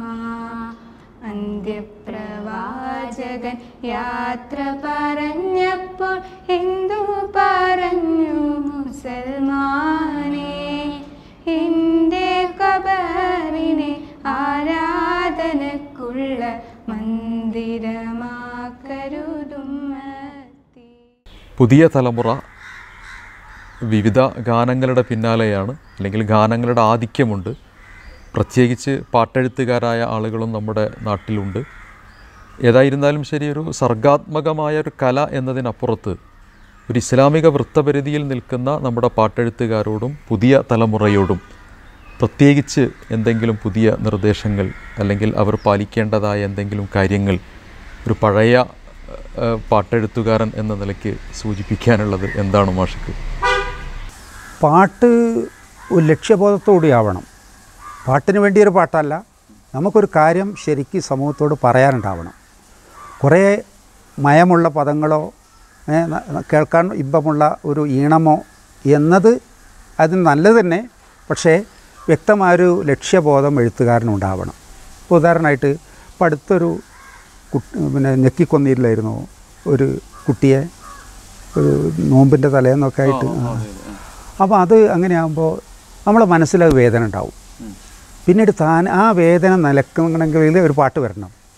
അപ്പോൾ അതിൻ്റെ പശ്ചാത്തലത്തിലായിരിക്കണം എനിക്കൊരു പാട്ട് വന്ന്, നൊന്ത് പെറ്റ മക്കളെ കഴുത്ത് ഞെക്കിക്കൊന്നിടും ഉമ്മമാരുണ്ടിവിടെ അവരുടെ കൽബ് മൊട്ടപ്പാറയോ, ഉണ്ടതുപോലെ പിതാക്കളുമെന്തതിൻ്റെ കാരണം, ഉണ്ട് നരകക്കുണ്ടതെന്ന ചിന്ത പറ്റിയതാവണം. അത് വെച്ചാൽ പരലോകം അതിൽ കൊള്ളും, ഇതാവും, സംഭവം വരും. അപ്പം അങ്ങനെ നന്നായിട്ട് അധ്വാനിച്ച് താളവും വൃത്തവും ആശയവും എല്ലാം ഉൾക്കൊണ്ടുകൊണ്ട് എഴുതണം. അതിനെന്ത് വേണമെന്ന് വെച്ചാൽ പാട്ട് ഇങ്ങനെ കേട്ടാൽ പോരാ, പാട്ടിൻ്റെ വരികൾ എടുത്തിട്ട് അനലൈസ് ചെയ്യണം. എങ്ങനെയൊക്കെയാണ് തുടങ്ങിയത്, എങ്ങനെയൊക്കെയാണ് ആ പാട്ട് മുന്നോട്ട് പോകുന്നതെന്ന് പ്രഗത്ഭം പാട്ടുകളെ നമ്മൾ പഠിക്കണം. ഏതായിരുന്നാലും ഇത്രയും സമയം ആദർശപാഠത്തിൻ്റെ സർഗം സെഷനിൽ നമ്മളുമായി സംവദിച്ചതിന് സമാദരണീയനായ EKM പന്നൂരിന് അഗൈതവമായ നന്ദിയും കടപ്പാടും കൃതജ്ഞതയും രേഖപ്പെടുത്തുകയാണ്. ഇസ്ലാഹി പ്രസ്ഥാനത്തിൻ്റെ പ്രബോധന ചരിത്രത്തിൽ ഇത്തരത്തിലുള്ള ഗാനങ്ങൾ പരിവർത്തനത്തിൻ്റെ വലിയ അടയാളം ചാർത്തിയിട്ടുള്ളതാണ്. തുടർന്നും അത്തരത്തിലുള്ള സംഭാവനകൾ നൽകാൻ സാധ്യമാകുമാറാകട്ടെ എന്ന് ആത്മാർത്ഥമായി പ്രാർത്ഥിക്കുന്നു. എല്ലാവിധ ഹൃദയഭാവുകങ്ങളും നേരുന്നു. അസ്സലാമു അലൈക്കും വറഹ്മത്തുള്ളാഹി. നമ്മളുടെ പുണ്യങ്ങൾ, നമ്മളുടെ പാപങ്ങൾ, നമ്മുടെ ഓരോ ചെറു ചെറു ദോഷവുമെല്ലാം, നമ്മളുടെ പുണ്യങ്ങൾ, നമ്മളുടെ പാപങ്ങൾ, നമ്മുടെ ഓരോ ചെറു ചെറു ദോഷവുമെല്ലാം എഴുതിയ പുസ്തകമൊന്നാ നേരം നമ്മൾ കേകും. മഹ്ശറയിൽ നാമെല്ലാം അർശുടയോൻ മുന്നിലായി എരിവെയിലിൽ നിൽക്കും ഉടുതുണിയില്ലാതെ, റബ്ബിൻ കോടതിയിൽ നിൽക്കും ജനകോടികളാകെ.